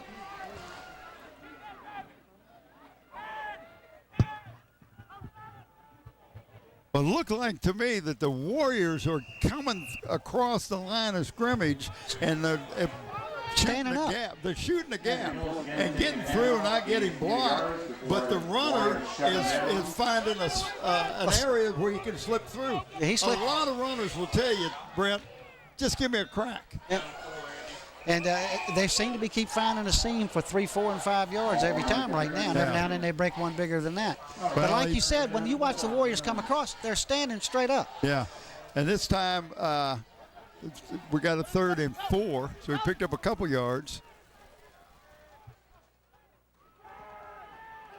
The pass, the one to the right side. It's out of bounds. Uncatchable. There will be no penalty. No flag a lot of on people that. say, well, might get a penalty, but that you couldn't caught that ball. It landed out of bounds. So that brings up a 4th down. We'll see what Bubba's going to do. 4th down. You'll see it again. You'll see he put the ball up like we've talked about before. It's almost thrown to a spot, but the spot was a little bit wide. Yeah, just let her go. And it landed on the runway for the long jump pit. There we go again. He was very fortunate he got that kick off. I'm going to tell you, and they're going to get a heck of a play out of it. It's going to be down at about the 5-yard line.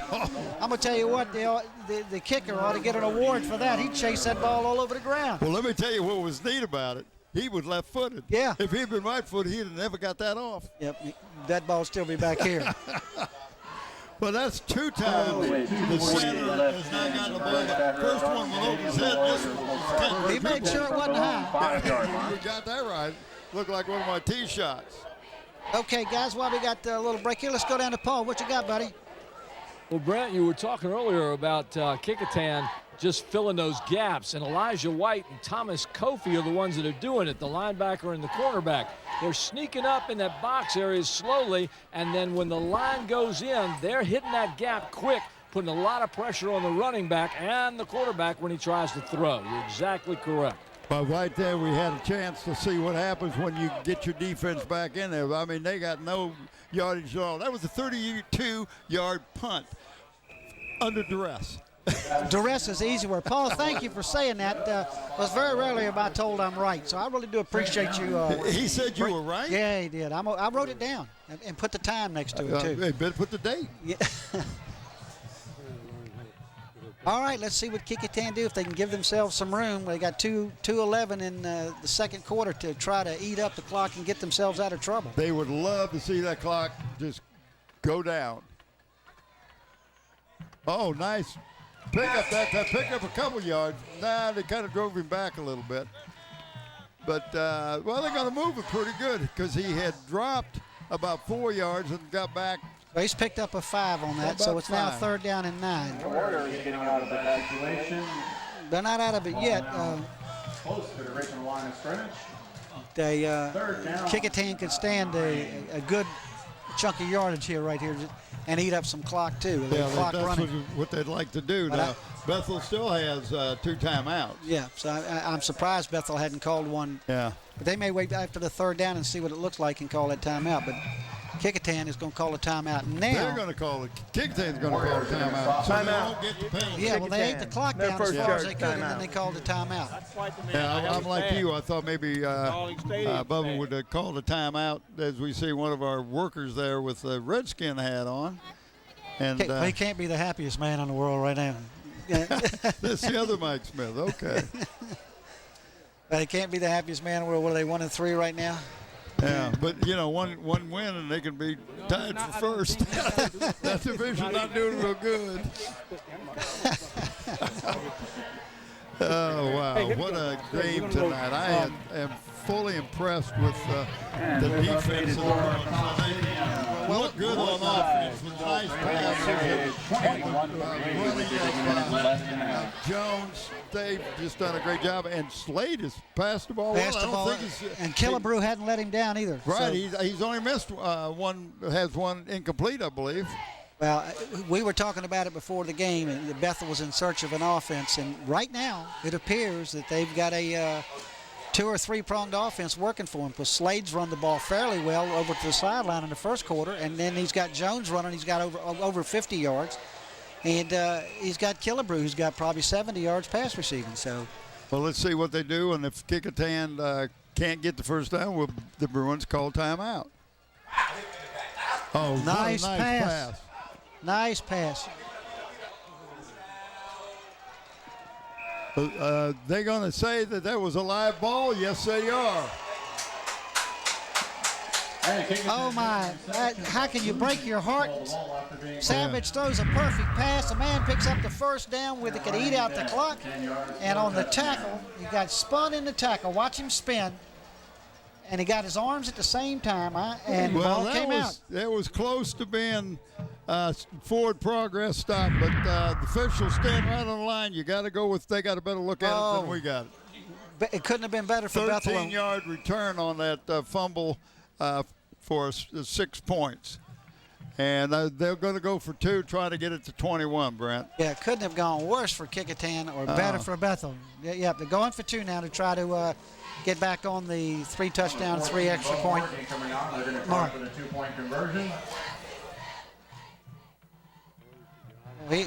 And then they're going to get a chance. Somebody forgot to let them know the play started, because, I mean, those guys just walked in there. And that was number 14, the other quarterback I talked about. That was Braun, that had been successful passing against Woodside. Yeah.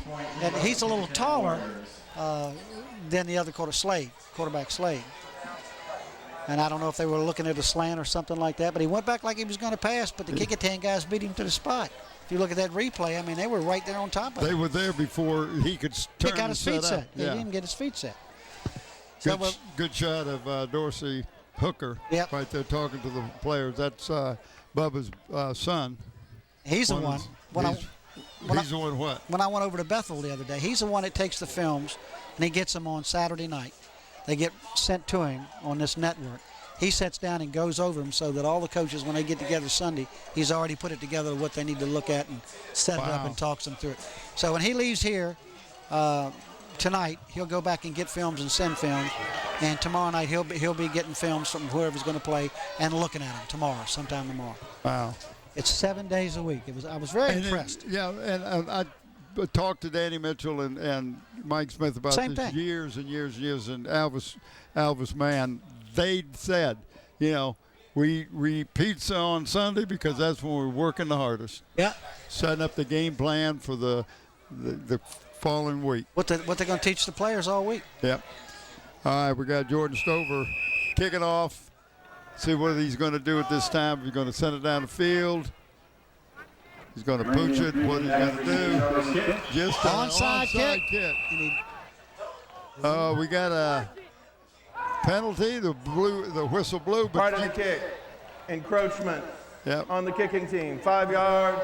Re-kick. Oh, my. I don't know if they were going for an onside kick or not. Or if he just let up because of the whistle. I'm not sure. I didn't hear the whistle at just the right time. But I'm telling you what, if it had been an onside kick, it couldn't have been any better because everybody from Kecoughtan was going that way. And that's what you do is you look as a coach and the spotters up in the press box, you tell them, okay, watch those 5 guys. When that kicker is running towards it, do they bail out to go back to block? Or does somebody stay up there to kind of protect against an onside kick? Well, I was noticing the other night when Phoebus was playing Hampton, when Hampton punted, the right side of Phoebus's line would peel back almost immediately. Not the left side, but the right side. And whether that was to set up the returns on that side, that's what I thought it was. Yeah, usually that's what it is. He just took it and went down. Well, great bump is a smart player. It's not bad because he's not a runner. He's up there to block. You get the ball, you go down, get good position. You got 1:06. Maybe you can get something going here. Well, let's see if they just try to run out the clock or if they try to get something on the board. I feel so sorry for Savage on that last play. He threw such a great pass, had a first down picked up, which he could have run the clock out. And the ball gets turned over and turns into 6 points. 6 points, yeah. That's a heartbreaker. Yeah. It really is. Well, things could not have gone much worse for Kecoughtan so far tonight. So let's see if they can make something happen here and regroup. They're just going to go straight ahead. It looks like they're not going to try to do anything fancy. Bethel gets the ball to come out second half. Remember, they deferred. Yeah. after winning the toss, so they are going to be on offense to the beginning. You see Ricky Walker's back out there again on defense. Yeah. Desmond Savage comes over, gets the. You saw him. He comes over, got the play from quarterback coach, offensive coordinator. Okay, guys. Well, we got a minute here. Let's go down to Frank, see what else he's found. Well, guys, I was just talking with Javon Smith. He was actually headed out of the ballpark with his mother and family. Looked like going to get the tooth fixed. He clearly is missing a tooth on the upper side. He said it ended up on the lower lip. I think they got the tooth out of the lip, but he was headed out for some repair, and he's now coming back on the field. He told me he wanted to play. Looks like he's going to play second half. Here he comes back to the huddle. So number 5-5 for Bethel is back in action, minus the tooth. So he's a little lighter. So either Mama goes to the dentist or the tooth fairy is coming tonight. Is that what you're telling us? I think it's probably both. We'll just hope it's a late night dentist over. All right, Bob. That's the end of the first half, and as we go away from here, Bethel 19, Kecoughtan 0. And Kecoughtan's got to go in and try to make some changes, and Bethel's going to go in and see if they can't fine tune. So Bob, let's take it away. First of all, if you're going into the locker room with Coach Kohley, you got to first of all say, we did some good things out there. We got to start working about our defense, start wrapping up, and don't let them get more than a couple yards when they run the ball. They're getting 5 and 6 and 7 yards when they run the ball, so that hurts them, puts a lot of pressure on the defense. But you know, they threw the ball, they got the first down, they fumbled it, picked it up, was running for a touchdown, and lost 6 points right there. You're right when you say, nothing could go any worse for the Kecoughtan Warriors. Yeah, they've got to go back in and regroup and on defense also. I mean, Bethel has controlled the line of scrimmage. That's what we've talked about, and that's how those 19 points, most of those 19 points are there. Kecoughtan's going to have to tighten up on that line. And of course, we've already talked about who they're facing. But Savage is doing his job. I mean, he's getting the ball to the receivers. Yeah. He's going to have to roll more. I don't know what it's going to take because Bethel is controlling both sides of the line of scrimmage right now. And by controlling the line of scrimmage, you're going to kind of dictate how this game is going to go. We're going to have some presentations during halftime. I'm not exactly sure how that's going to go, but you've got some paperwork on it. So I don't know if they're going to come up here in the booth and talk about it. I think that's the plan. Yeah, the Friday Night Lights thing that the U.S. Army is involved with is going to be making a presentation, and I see Coach Smith over on the other side, the athletic director, over on the other side, Frank Smith. Ray. Where am I? Okay. I don't know. Again, Ray Smith is on the other side over there. He may not talk to you but anymore. He's standing with number 3, and I thought he was going to be with the athletic director from Kecoughtan. Well, number 3, Evan Scott, he is going to be presented something. I don't know. Oh, okay. I think that's what is going on. And from what I understood, it was going to be Lee Martin was also going to be involved in it with a player from Kecoughtan. So I'm not sure what's going to happen. Maybe we'll hear something about it. As you see, they're coming across the field. Ladies and gentlemen, please direct your attention to the field.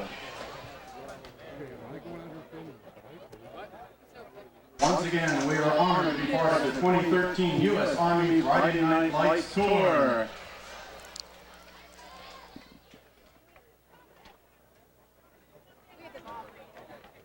And there comes Lee Martin. Well, it looks like he's coming out there to meet with Ray. Yeah, there he is.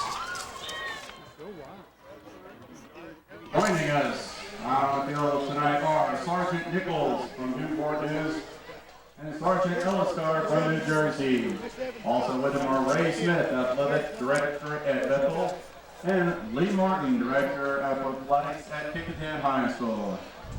As a token of appreciation, the U.S. Army will now present a commemorative game ball for our school in appreciation for the partnership tonight. They only have one. They're going to get another one. I figure since I'm older, I'm going to keep it. You only get one?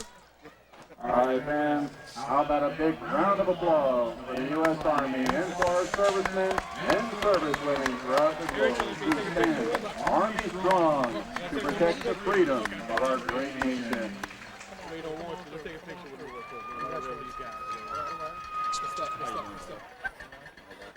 That's a good shot down there on the sideline.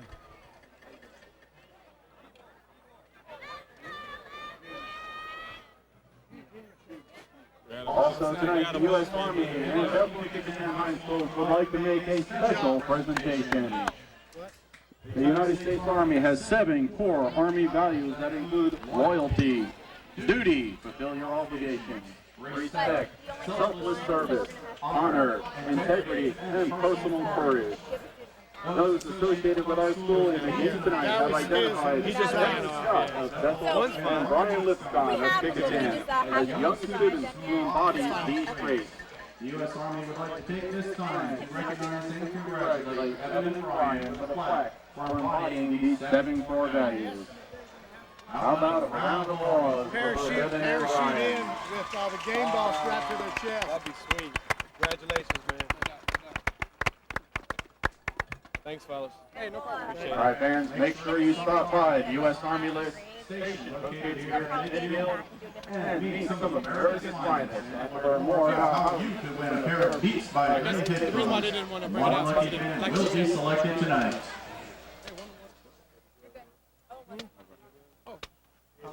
Taking field tonight, we have the marching Kecoughtan Warrior Band.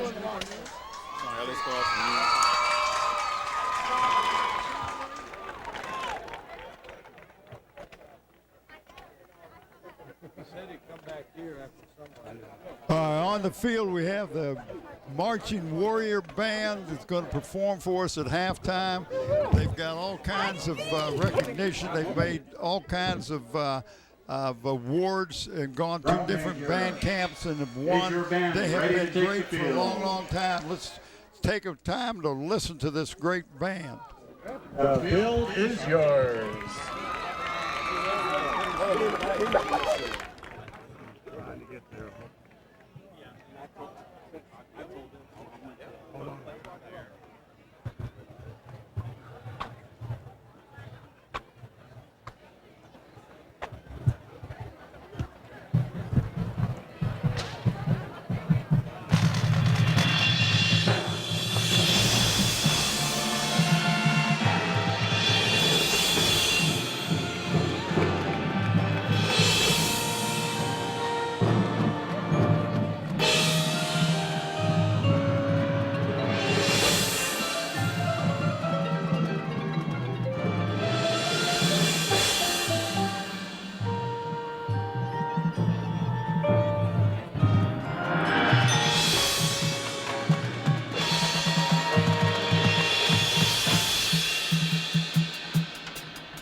Woody owner Honda, license plate WSJ 2568. Left your lights on.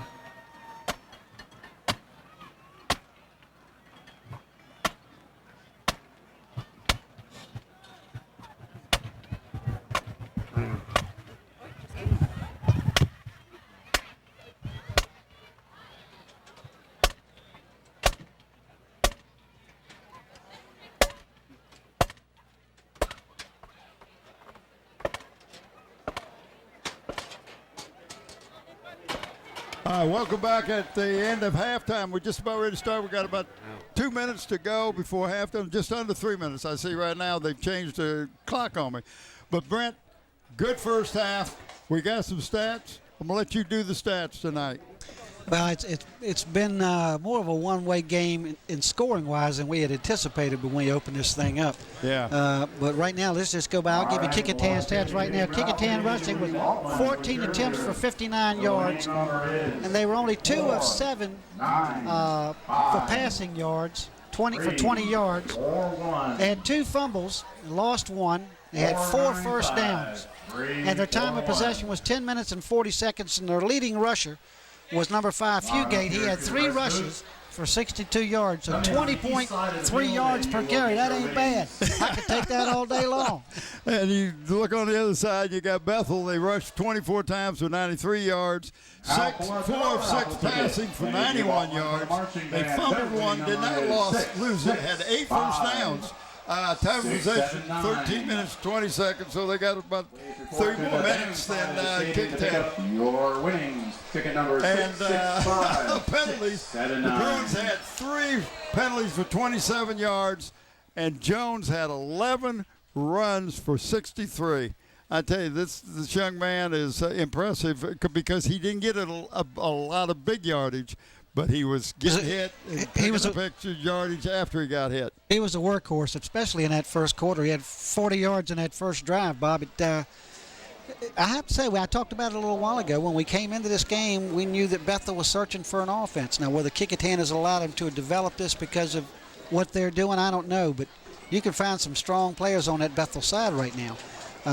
And Savage's game is not as bad as the record talks about because he's hit his receivers. Yeah. And they fumbled the ball or dropped it or whatever. So, first of all, let me say thanks to Mike Hauser for putting these stats together while everybody else was not busy at halftime. Okay, guys, while we got a minute, let's go down to Frank. He's somewhere over there. Hey, guys, thanks. I was just talking to the chain crew, doing a fine job down here tonight, as always, here at Darling Stadium. I've got the update on the injuries. Ricky Walker rolled that right ankle slightly. It's the foot that's been giving him a little problem. He's taped. He's got enough tape on there to hold him for about 3 weeks. So he's all right. He'll be back. Javon Smith was headed out of the door with his mother and family going to the dentist when the coaches noticed he was going out.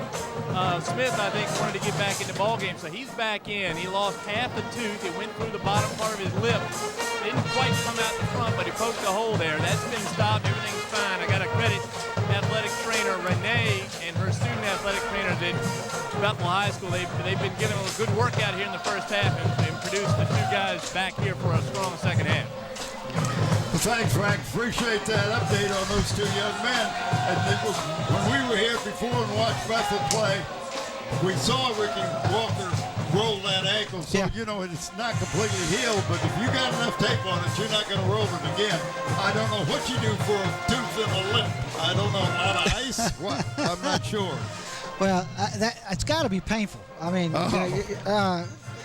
pretty tough kid to be come back with half a tooth missing, and I'm going to play anyway. But I can understand it.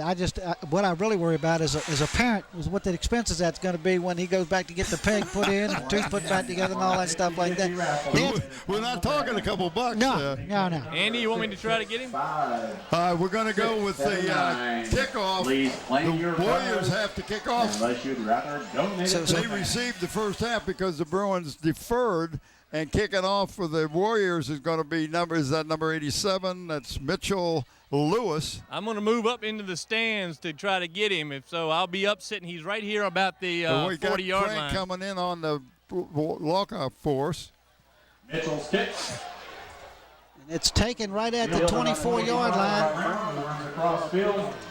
He's just getting as much yardage as he can. That's what they teach. I mean, he's gone from the 24 to the 40. He's picked up. I like what he did. 16 yards. He ran east and west, and then saw a lane, and then cut it up north and south. That's what you got to do to pick up yardage. So let's see what the adjustments have done here at halftime, and see what Kecoughtan, if they're able to shut things down, or at least slow Bethel down a little bit. Bruins are leading 19-0. They've got the ball on their own 40-yard line. 1st and 10. Let's see what happens. Let me just tell you, I didn't get to talk about it in the first half. Kecoughtan is coming off a 35-0 win against Menchville. And Bethel's coming off a 44-14 loss to Heritage. Of course, that was without the 2 main linemen they talked about. But that was the worst loss that Bethel has suffered in 40 years or something like that. And then to turn around and come in here tonight, you can see where Coach Hooker's got him a little bit refocused. Well, they just picked up 9 yards on first down. Let's go to Paul, see what you have, Paul. Hey guys, I've got Lee Martin here, the athletic director at Kecoughtan High School. A very, very busy young man, if I say so myself. Not only is he doing the football right now, but he's changing over from district play to, I hate to say this word, it's called conference play. Lee, what have you got going there at Kecoughtan now? A lot of things. Like you said, we've kind of finished our district play with a lot of our fall sports, transitioning over to conference play with for us, that involves 3 Chesapeake schools that we've sort of scheduled volleyball, field hockey games with. So it's sort of a new schedule for us. A lot of scheduling problems when you have that long distance to go. How are the kids going to be academically playing people that far away? Well, right now, we're not having to have an issue with early dismissals. I think that problem might creep up on us in the spring because we have to play earlier. But, volleyball doesn't play till a little bit later, so they don't have to get out early. And we just started conference play this week, so, anything that's creeping up on us will sort of be, we'll learn on the fly and figure it out. Conference play, once again, ladies and gentlemen, conference play. I love that word. Makes your job real easy, right? Doesn't it? Yeah. All right. Thank you, guys. Back up to you. Lee Martin, the AD from Kecoughtan. Thanks a lot, Paul. While you were talking, we did get to see a couple plays. Savage picked up the first down on the pass. Slade. Did a great job. Slade, I'm sorry. Did a great job of squaring up his shoulders. Exactly what I was going to bring up. We don't have a review of that, but he rolled left. And really, you could see the training. He turned around and set his shoulders, squared his shoulders, and delivered about a 12-yard pass right on the money. I mean, you don't see that often in high school. We got 2nd and 6 right now from the 35. Oh, my. They're breaking it. That's Jones again, and he's picked up 15, 12, 13 yards on that play. And Gregory Bennett, one of the linebackers, basically tackled him clear down at the back in the secondary. He just took himself out of the play. Several of the Kecoughtan Warriors players just went rushing past the play. Yeah, good job that time. Good camera work, guys. Good camera work.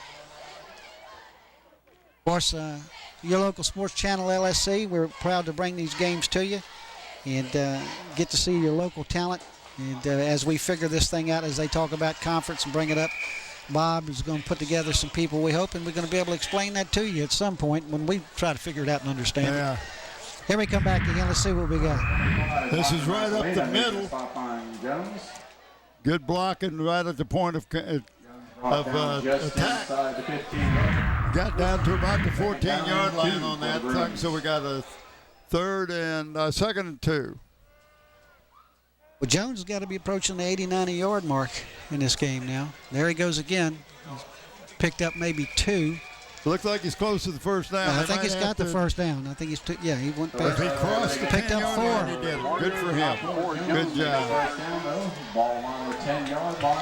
So it is. If it's on to 10 exactly, then it's going to be 1st and goal. But they still holding up both flags. Usually you'll see him drop the 1 if it's. Well, he's not quite at the 10-yard line. So we'll call him at the 11. If he gets a first down, he's touching the line. That's all. Well, if he's touching the line, we got to give him a first down and a touchdown or something. Oh, that's straight up the middle touchdown. And that is. Number 3, he's not giving him a touchdown. Yeah, he settled it over in the end. Well, that was at the far end. Evan Scott, receiver of our Armory Award. Look at the replay. I mean, just right up the middle. He just hunts and pecks for it, and looks like number 6, Carrera, makes the tackle, but not until he falls forward into the end zone. Picks up a 25-0 lead now for the Bruins, and they're going to go for 2 again. Well, I can say this, Bob. It looks like Bethel came out to make a statement. Boy, they have making a statement big time, because they really suffered last week at the hands of Woodside, who is right now taking it on Heritage. Right now, Heritage is taking it to Woodside. Oh, did he get in? Yeah, yes, he did. That's all he had to do. You get that ball. And number 4. That's Killebrew again. Killebrew has got some good hand. And we've watched the replay. 3 minutes, 27 seconds, 7 plays, 60 yards for that drive for the Bruins, which now they have 27-0. Point lead over our Warriors. I got to tell you, Killebrew, actually, I think he's probably about 5'8", 5'9". If you watch him walk off the field with everybody else. Everybody else on Bethel is 6'2". I'm not sure which it is. But it's the same young man in the what? Okay, guys, well, we got a break. Let's send it down to Paul. All right, guys, on that play, Scott just went right through the middle, like you said. He was not touched until he got to the goal line, and he simply fell in for the score there. Now, I got to talk to Coach from Kecoughtan, Coach Kohley, right at the end of the half, and he said his team was going to have to come out and play better and make fewer mistakes. They're still going to have to do that. They need to get it together at this point. Well, right now, the Bruins' defense has just been so tough. An offense. Bruins offense. Well, no, but the defense keeps they're holding everything. Yeah, they're stopping. The defense is stopping them, and they're getting offense. Offense is going. I'm real impressed with the way the Jones kid and Scott are playing, and Slade throwing the ball, doing a real good job as Jordan Shover's lads are up to kick, and we never know what he's going to do. Just to let you know, that touchdown was scored by Evan Scott again. He was the receiver of the award from the Army at the halftime. Yes. And he's having a pretty good night, too, offense and defense. He's playing tough. Nice kick.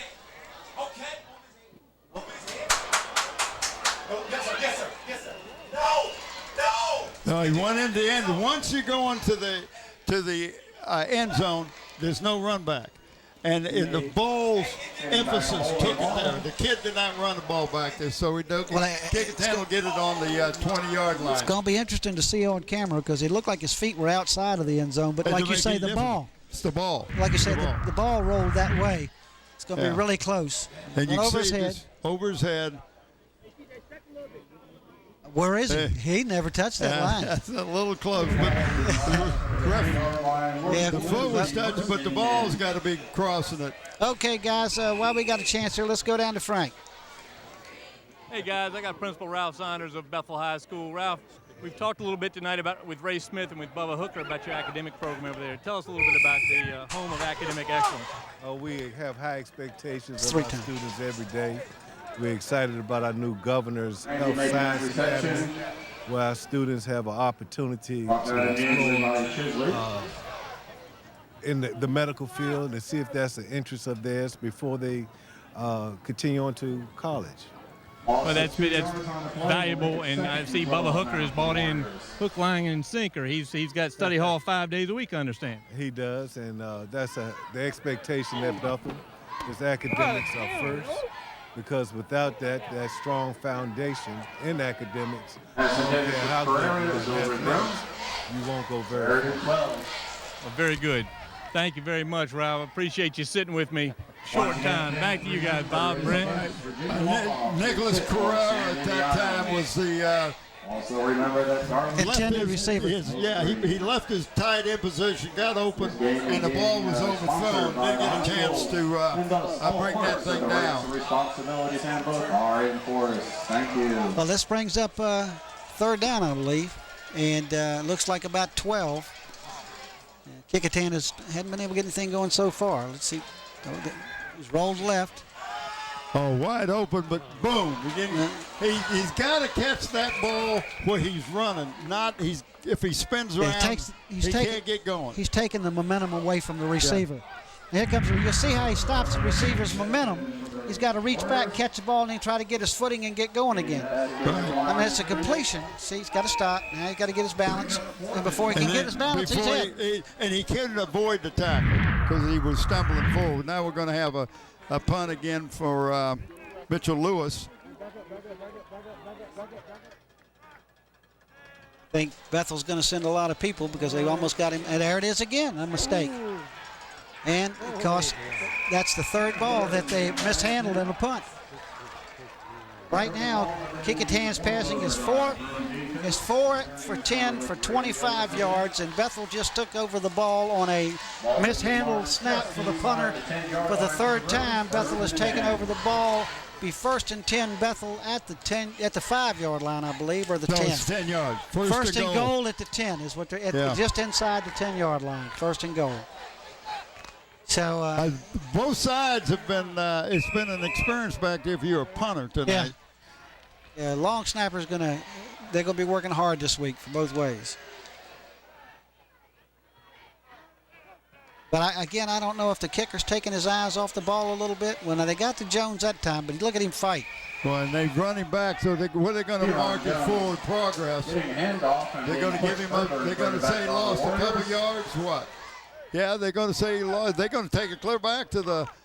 Oh, Murray! You got to be kidding me! I thought he got up to about the 10. About the 11. Yeah. Well, maybe he was still trying to go forward. I don't know, but that's where they marked it.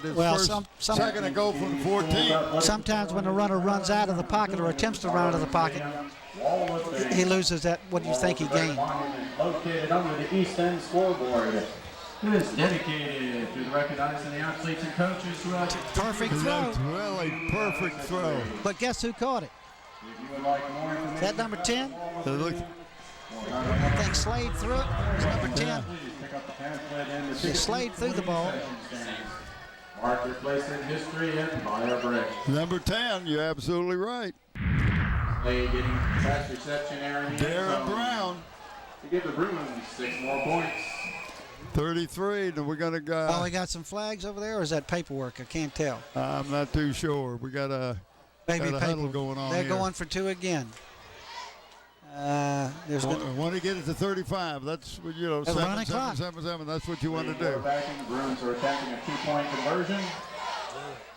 Rolling right. Oh, I don't know where he got it. Hit the tight end. It looked like. No, dropped the ball.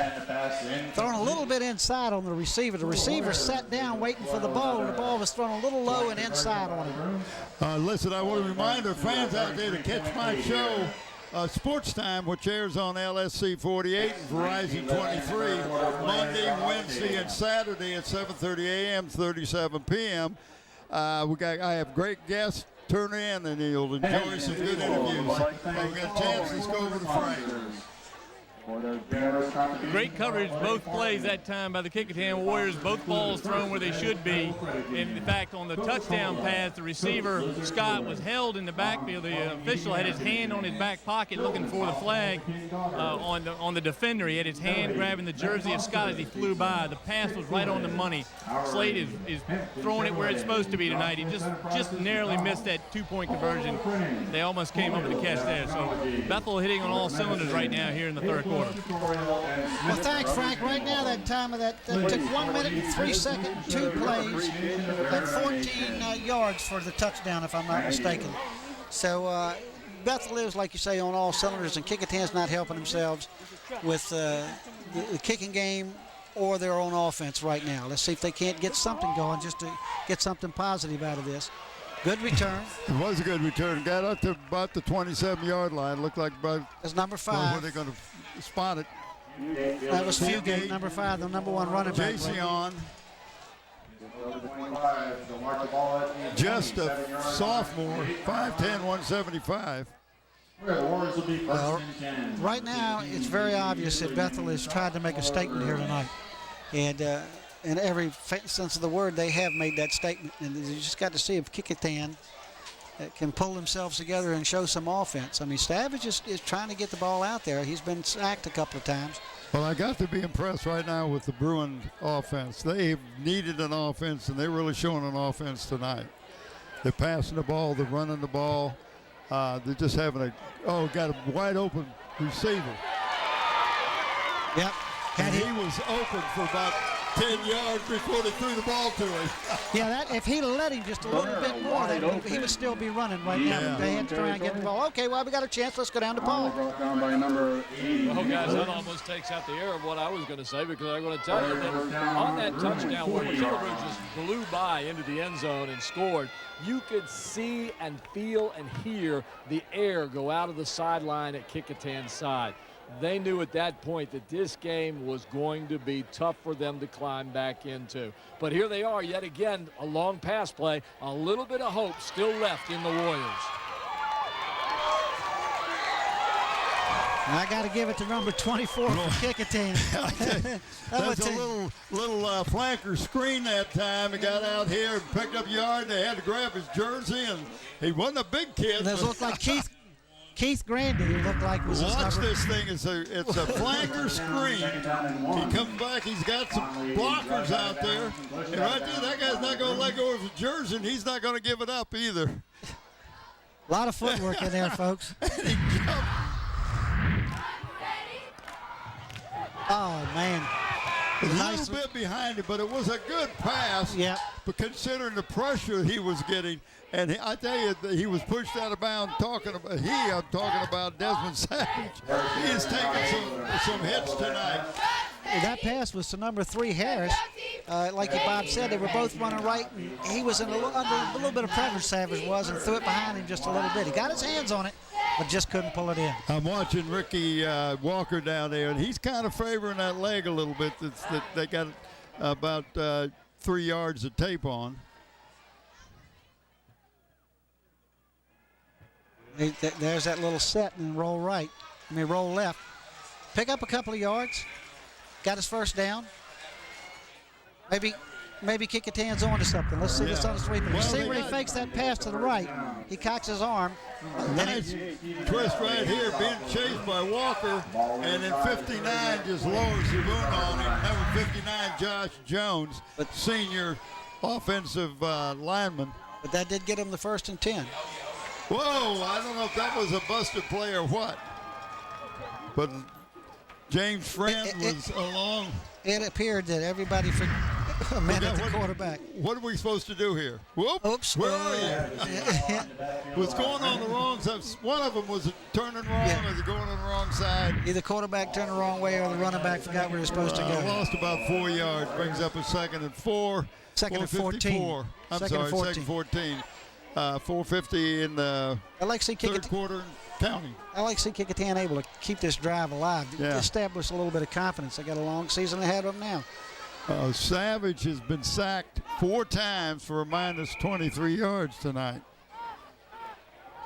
So he picked up about 4 of that. So it's now 3rd down and 11 on this play, and they're at the 30-yard line. Well, I think this is 4-down territory for them. At this stage of the game, to get some points. You're right, Bob. At this stage of the game, you got to try to give some confidence to your offense. Yeah. I'll tell you, I'm impressed with the passing of Savage. He does a good job of faking one way and going the other way. The only time he has thrown it behind or over is when he's had some pressure, and he's getting pressure right now. Well, that was a good hustle. I don't think he got a 1st down, but he got the flags because he was out of bounds when he was pushed. Yep, he had already gotten out of it. You'll see this. If we pick this up at the end, you'll see where just a silly little mistake by the defense. And he's running for his life because here they come. Now he'll go right out of bounds. And he's already out of bounds when he's being shoved. Yep. They'll be 15 yards ahead. That will give them the 1st down.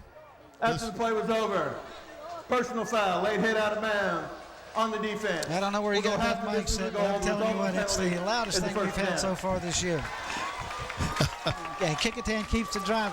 Kecoughtan's keeping this drive alive with a penalty this time. Let's see. Here you go. You sit up high. He's out of bounds by a step. And you got to just take up, he's not going to hurt you anymore. He's out of the play. You got to know where you are. Yeah. That's what it is. Kecoughtan had 3 wideouts, put a guy in motion, and then tried to go up the gut. But I tell you, it's hard to go up together on this Bruin team. If they show that play again, you'll see the difference in that running back right there. And Jones takes that ball to the left for Bethel. I don't know if they can show that again. I mean, it was open to his left. He just needed to make that one step. He lowered his head and took it straight into the line. But maybe that's what they're teaching. You know. Well, let's see what the coaching staff come up with. We got second and down 10. Ball on the 10. They need to get a score.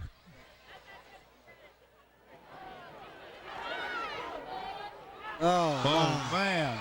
And that was almost picked off that time by number 1, Jordan Younger, for the Bruins. You'll see this. The quarterback led him, and the receiver stopped. You'll see that. Slowed down. Yeah, he slowed down. And had he kept coming, the quarterback had led him. Yeah. Well, now third down. They've been in this position before. Now let's see if they can make it a little bit better. Folks. They've been down here. Too many times they've been down here within scoring distance and have come away empty. Yep, he's going down. And that was Ricky Walker. But what you saw that time was he didn't take a 5-step drop. No. He took a 2-step drop. Yeah. So it was supposed to be a quick delivery on that pass. But if he's not open, you're hurt right here. See that? He's looking for that quick delivery, and right. It's not there. He runs right into Ricky Walker. But if he'd gone the other way, he'd run right into James Friend. So, well, here we go again. At the 14. You got to go. But you got to tell them, okay, receivers, you've got to get in the end zone, because if you go anywhere other than in the end zone, we turn it over. You turn the ball over to the Bruins. Yep. Of course, this is not a good position for the Bruins to get the ball down there, but they have been very, very exceptional on offense tonight. They had it in this very same position at the other end of the field in the first quarter at the 15, and were unable to convert. So let's see if I hope they can make something happen here. Are they? Doesn't look like they're lining up for a field goal, Bob. Looks like they're going for it. Oh no, you know at this point, you field goal is just you kind of. I say I'm giving up. It's window dressing, yeah. Yeah. Yeah, I'm not even sure it's good window dressing. Well, they got one wide out left and 3 stacked to the right. So, What do you think? Pass play? Well, what I do is I look for the guy on the left. Yep. Because he's on one-on-one. Well, there could have been some interference there. But ball thrown a little bit high, though. Yeah, Probably again, a little high. But the receiver on the left, if you will watch this thing, he was one-on-one, and he break inside. He is open. You're talking about the player at the top. At the top, right. Now, we can't see it, but he's double covered. That receiver's double covered, so that's got to be a remarkable throw and catch. Yeah. Peyton Manning's not here tonight. Oh, I tell you. Okay, guys, well, we got a little break here. Let's go find Frank again. Hey, guys, that last hit on Savage was one of many he took in that drive, but he stands right in that pocket, threw the ball. He's thrown the ball very well. Receivers just haven't gotten to it, and he hadn't had a lot of time back there, but he took quite a shot there from the Bruins, number 18, Amari Tibbs, and, of course, Javon Smith, who was back in the game there, having fixed that tooth area again. He's back in on these plays you see there. Well, that's one of the first times that Bethel's been thrown for a loss. It hadn't happened many times tonight. That's a Gillis kid, number 43, running back. And he was hit. He had no chance to do anything. Let's go down and see what Paul's got. Well, not only did he stay in that pocket and drop back real quick, Brent, and you said he had a man open on the left side. What you didn't see was Thomas Kofi on the right side, wide open underneath at about the 2-yard line. All they had to do was dump it off to him. They would have scored 6. Kecoughtan had the ball 3 minutes and 31 seconds, 11 plays, and come up empty. Came away with a zip. Well, I know he's going to be working on it, but you can't be one-dimensional. They've kind of gone away from the running game very much. Now, Bethel's not doing too good. They got a 3rd and 13. The ball is at their end of the field. They can't make a mistake here.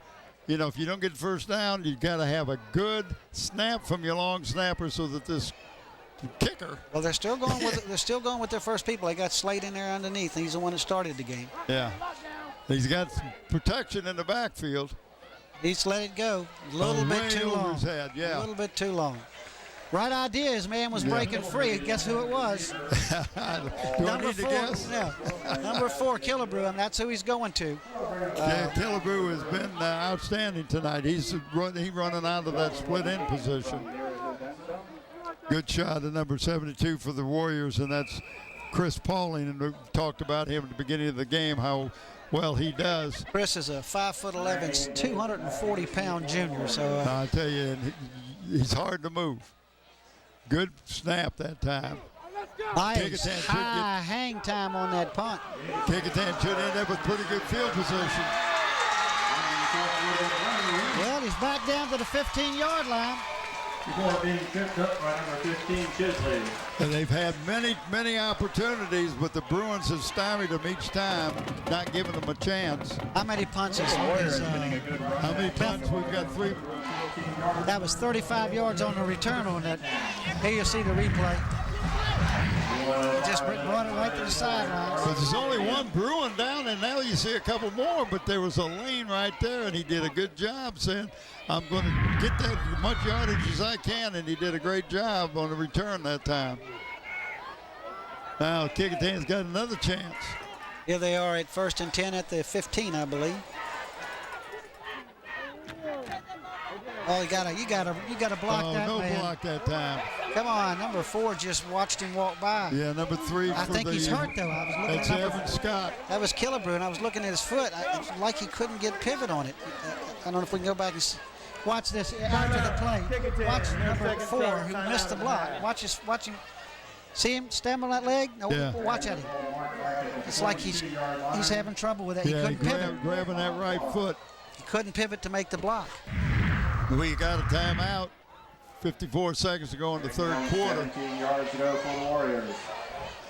The Kecoughtan played a good game, and he was coming out of the backfield that time. We got a little time in for Eagles. U.S. Army Station located here at the stadium behind the 50-yard line. So far for Bethel, it's 5 sacks tonight for minus 24 yards. Oh, Lord. So that builds up the defensive stats a little bit. Yes, it does. Bethel's been living on defense all year. Well, they've been known as a defensive team this year, right? All year long. Their Achilles heel has been their offense. Tonight, their offense is clicking on all cylinders. And, of course, they've got their two defensive stalwarts back that they didn't have against the one lopsided loss. And I'm not saying that would have made a big difference because Heritage got a terrific team this year, but they're undefeated. And so we'll see how this works out. Yeah. But right now, Bethel's making a statement to keep their number 8 position in the conference, folks. And that thing can change. You just don't know what's going to happen with this conference play. Savage is back. And Savage is passed just a little bit overthrown. Well, he had the right idea. Yeah. 2 Bethel Bruins ran into each other. But 2 defenders there on the play. And you'll see this again.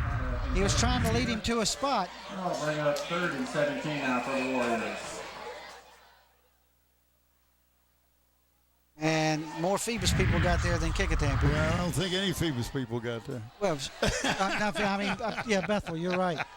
Yeah, well, no Phoebus, you're right. They're good. They're good shot at Kevin Davis right there. Pearson on the scoreboard. Kevin Davis, of course, assistant principal over Kecoughtan. Long-time assistant principal over Phoebus. Nice play.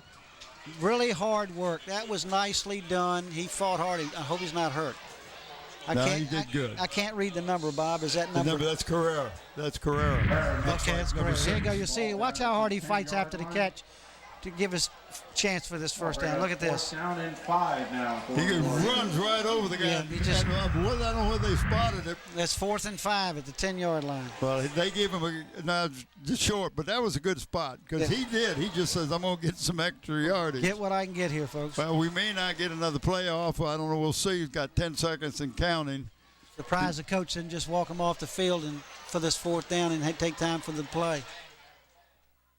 It's going to stop. Yeah, he's not going to get it off. He's not going to get it off. All right, 3 quarters, 33-0 in favor of the Bruins. I want to again thank our staff down there on cameras. We've got Susan Bowers, Rebecca Bray, Randy Bagoli, Steve Fryer. Instant replay, Krista Campbell. What a sweetheart. Engineer and director Don Sherriles. In camera control, Renee Camden. Audio and graphics and whatever. The producer, the bearded one, Andy Foley. I tell you, we have got a good crew going tonight. I appreciate all they're doing for us. Oh, well, Bob, I've enjoyed it here with you, and also want to thank Mike Hauser here handing these stats left and right. He's doing a good job with the stats tonight. Well, we're here going into the fourth quarter, and Bethel's just kind of taking over, going to try to run out the clock. We thought there for a minute they were going to get to 35 points and get a running clock. Yeah, but it hadn't happened. Wasn't because they didn't try. Yeah, they would give everything they could. So far, we got to talk about players of the games here in a few minutes. Yeah, and we want to thank Tidewater Team Sports, David Chubb and Terry McNamara for allowing us to continue. Give a T-shirt to one of the players of the game for each one of these two teams. We got another report from Frank over near the side. Hey guys, the game is kind of going back and forth on the Bethel side. They seem to be very sharp for a while. And then the Kecoughtan defense can kick it up and stop them on a couple plays. You saw it there at the end of the third quarter. They came out very hot again in the third quarter, capitalized on a couple mistakes and played very well. But then they slowed down toward the end of the quarter. They did that. They kind of repeated that pattern in the first half. So we'll see if Bethel can come out a little sharper in the fourth. Kecoughtan, though, seems to be a little sharper here on offense, though not a lot to show for it yet. We got a young man that seems like he got hurt going for that ball. He's grabbing his right leg. Able to hold on to that pass. That's number 11 for the Warriors. That's Savage. That's quarterback. The quarterback was on the receiving end that time. But he is taking a lot of hits tonight at the quarterback spot. So the coach was going to put him at wide receiver and send him down. And the pass just underthrown a bit. Good to see him walking off on his own power. Without a problem, let's hear for him. We got to start thinking about. Yeah, that's what I said. We'll think about that. So far, what we're looking at for Kecoughtan, I think he is. Fugate's got 5 rushes for 64 yards, and Bethel Jones has got 15 carries for 70 yards, and Slade passing 5 of 8 for 102. So we've got some candidates. We don't need to forget about what's happening on the line of scrimmage. Chris Paulney's playing a good game in the line of scrimmage, as has Ricky Walker. Even though he's got one wheel, it's not doing real good. And of course, Smith playing with half a tooth missing. Yeah. But I tell you what, I like Slade. I think Slade has done a good job. And Jones, number 2 Jones, just done a good job. Evan Scott, another good one. Well, anybody that plays with half a tooth missing, I gotta think about it. I'm telling you. When you get half a tooth, do you just get half as much for the tooth fairy? Is that the way it works? I don't know how that works. I'm gonna tell you what, but you're laying in bed with tears rolling down your cheeks for me. But I'm glad to see that Savage came off the field on his own accord. Still. Yeah, that's right. You keep that up, you start playing hockey. Yeah. And then when you grin and you got three holes in your mouth. Sure. Just want to remind the fans out there to catch my show, Sports Time. It airs on LSA 48 and Verizon 23 for watch replay Monday, Wednesday, and Saturday, 7:30 a.m., 7:30 p.m. Great guest. That was number 2 Jones again. I think just picked up 5 more yards. Bethel still got some starters in there. Kecoughtan's been tightening up the second half. They haven't given up a whole lot after the first couple of minutes. And Jones still running hard, though. Boy, he is that. I want to tell you a little something. I had Jesse Wallace in. Jesse Wallace had 3 boys who went through Bethel High School, played for Kozlowski. One of them got a full ride to the Naval Academy. Another one got a full ride to UVA. And the third one got a full ride to Duke, all on football scholarships. So academically, those 3 young men not only did well academically, but on the football field. You know, hands off to them. Here we go. I don't know what just got loud. Just want to let you right now. got a little loud. Right now, Kecoughtan High School is 8 of 19 passes, passing for 80 yards. And the Bruins with a 3rd and short. Bethel got the first down.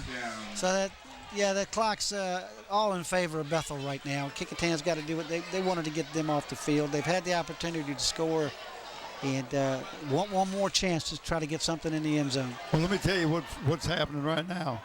Kecoughtan doing a lot of substituting on defense. That defense has been on the field a lot against a tough Bruin offensive line. I don't know if Mike's had a chance to look at time, but I mean it's been a lot of time for the Kecoughtan defense, like you say, to be on the field. Because Kecoughtan's been 3 and out several times. There's number 2 again, Jones. And that's Tyree Givers-Wilson. I'm sorry, Anthony Slade still quarterback, and number 7 for the. You see it again. Watch the replay. But no more. If you look, they're not running that off guard so much. Kecoughtan's closed that up, and they're forcing them to take it outside. They made an adjustment to string that out a little further, and they're not picking up near the number of yards. Picked up about 3 that time, so it'll be 2nd and 7. The ball resting just about 26-yard line. Let's just see. Come on, Kecoughtan. Bethel's trying to get in and get that 35 points, and Kecoughtan's trying to do their best to stop this. And there it again. They force them to go wide again.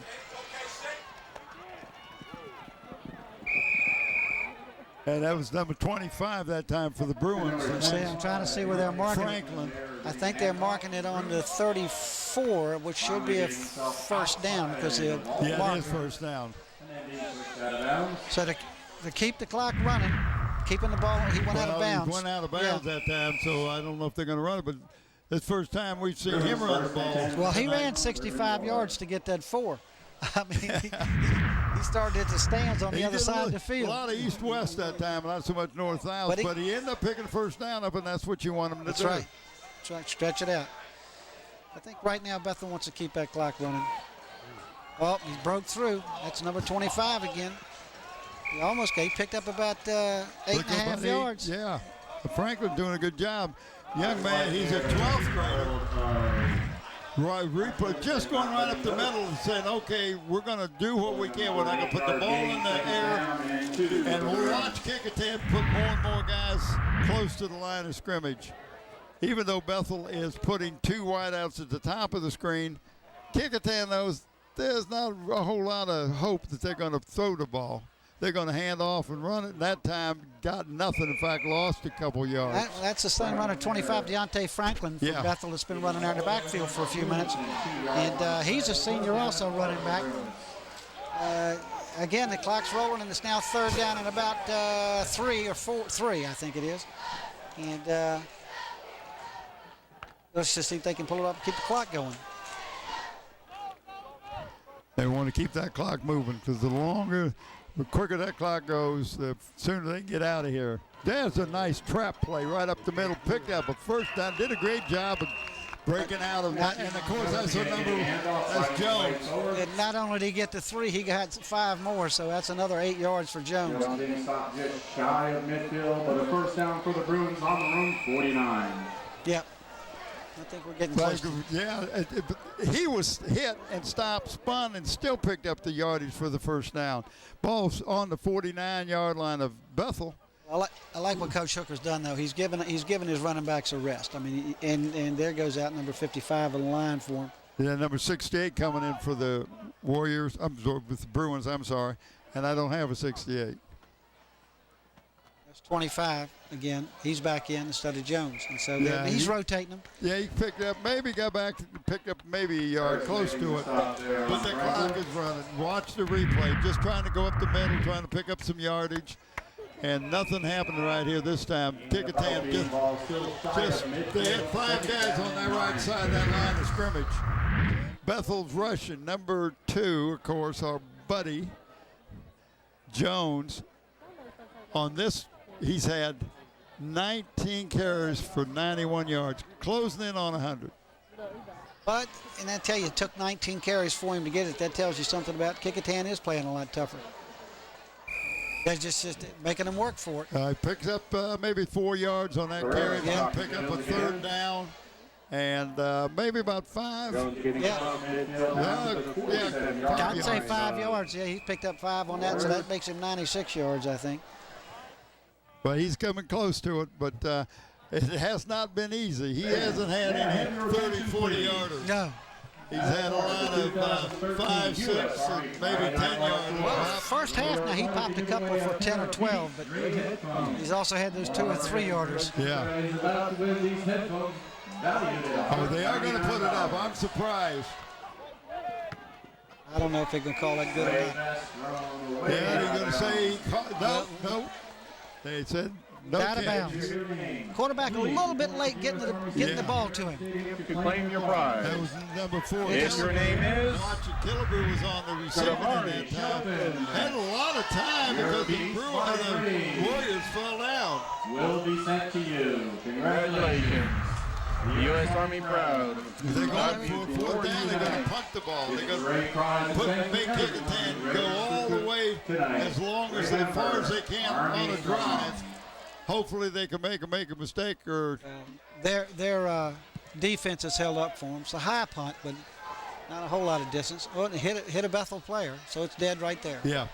And Trevor's punt will be down inside the 25-yard line. Kecoughtan player can pick it up, and if he drops and fumbles, they go back to the point where it was touched first by the Bruins.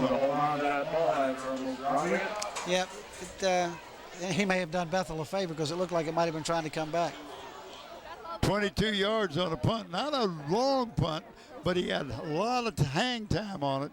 And that's what you want. You don't want to give them a chance for a run back. But on the other side of that, they had decent field position, so Kecoughtan takes the ball over at the 22-yard line. Yeah, almost like kicking it in the end zone. Yeah. All right, we got something for Frank. Frank, I see you stand by yourself over on the other side. Well, you've seen a lot of fresh faces now on the Bethel side, but I think that last drive was all about getting the offensive line some work. Bubba Hooker was saying, keep pushing. He's coming right at me now. But he was telling his line to keep pushing as they moved down the field that time. I really think he was giving a workout to that line that's been up and down on injuries in the last couple of weeks. So he had them all in there, all 5 starters, and he was able to get them going. So I think you'll see a bunch of different backs, and you're starting to see some new defenders now for the Bruins. But that last drive was all about the O-line. Well, Frank, while you were giving us that information, on a busted play, you'll see where there was mishandled. The running back picked the ball up, went around right in and just took off. And he must have picked up 40 yards. I don't know if he got pushed out of bounds there or not. I guess he did. But I mean, he must have picked up 20 on a busted play. I would have worked that out during the week. Average back to pass again. Got to run with that, son. Just get as much out of it as you can. Get out of bounds. Smart play. Picked up about 7 yards and stop the clock. Smart play. It was, and not only did he pick up good yardage, but he stopped the clock. That could be a little hole right there. Yeah. Number 88 for the Bruins. Deidre Thompson said, hey, wait a minute. Jumped right up in his arms, I think. DeAndre. 2nd down and 3. They're calling it 2. Maybe it is 2. Well, it's close. We'll say 2.5. Here we go again, man. Right side. He's going to get the first down. And he's carrying some defenders with him. Like Frank said, I think maybe. Well, there's a lot of new faces in there for the Bruins. We used to say clean uniforms. Yeah, well, 51 is still playing, and he was one of the starters. And as friend. He says 50 still chasing bad leg and all. Walker he's running down. After, but he's not giving up. Well, it looks like the line's been re-beefed up. I think for Bruins right now saying, okay, you're moving the ball, but we don't want you to score. And Kecoughtan is moving the ball. They started at the 22-yard line, and they got to clear down to, it looks like about the 27, maybe 24 now. Depending on the spot. It's 2nd down and about 7. 21, well, it's long 7. Number 50, Ricky Walker. Well, it's 5 minutes to go, Bob, and Kecoughtan's had their opportunities. They're back close to knocking on the door again. So here they are 25 yards out, and they've been down in the zone 2 or 3 times. Let's see if they can make something. While we got a chance, let's go down to Paul. right, guys, on that last play when Savage went out of bounds, he doubled over and was holding his left side with his left arm and hand. And I've noticed as he's gone back out for 2 plays, he's either favoring the hand or something with his rib cage. I'm not sure, but he's twisted something or hurt something on his left side or his left hand. So watch him as he plays back there and see if you can see anything. You can see. We got a chop block on the Warriors. Kecoughtan Warriors, and what a chop block is, you can hit a guy at the legs as long as he's not being blocked by somebody high. And the chop block. Offense. 15 yards. Somebody can't stand him up, and then you take his legs out from under. And that's what they're talking about, because this is a safety issue. It's like the concussion issue. You don't take a kid's legs out while he's being engaged with somebody else. He can't protect himself. He can't roll with the hit or anything else. And that's a big penalty because they were moving the ball down the field. We got 4:40 to go. About 22. It's going to be yeah, about 22 yards. It'll be second down and 22.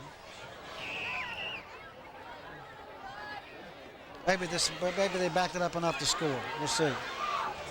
Sometimes that happens. They'll hand it off. Get a little run here. He's going to pick up some of it. It looks like he picked up about 8. Maybe even, about 8 yards. I think that was number 5 again. Fugate. Well, I know right now, might as well talk about the player of the game, but I'm going with Bethel. I'm going with number 2. Jones. Karen Jones, just outstanding job. If he doesn't have 100 yards, he's scaring it. And Fugate's, he's got to be close to 75, 80 yards, and then Savage is. Start texting and dialing.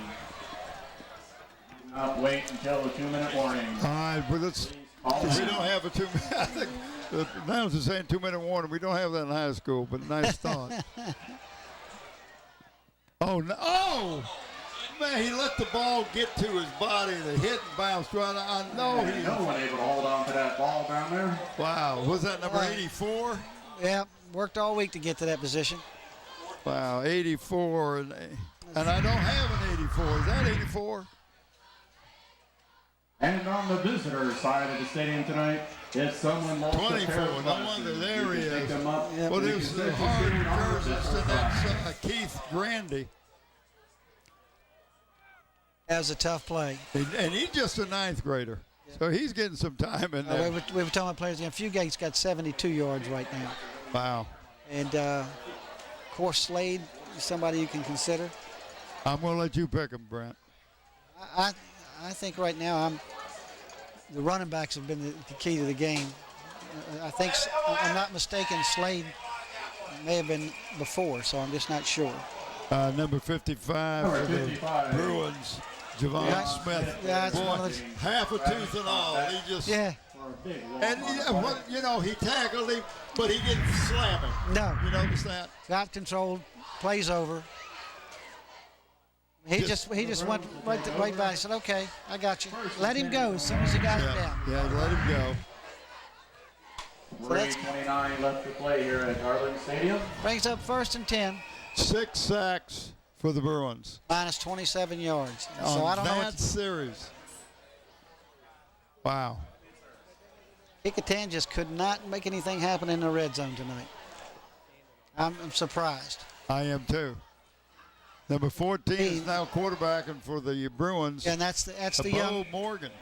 That's the young man that came in the Woodside game, if you remember, and completed 2 key passes to Killebrew that broke the gate, got Bethel back in the game. It just kind of opened the floodgate. Yeah, it did.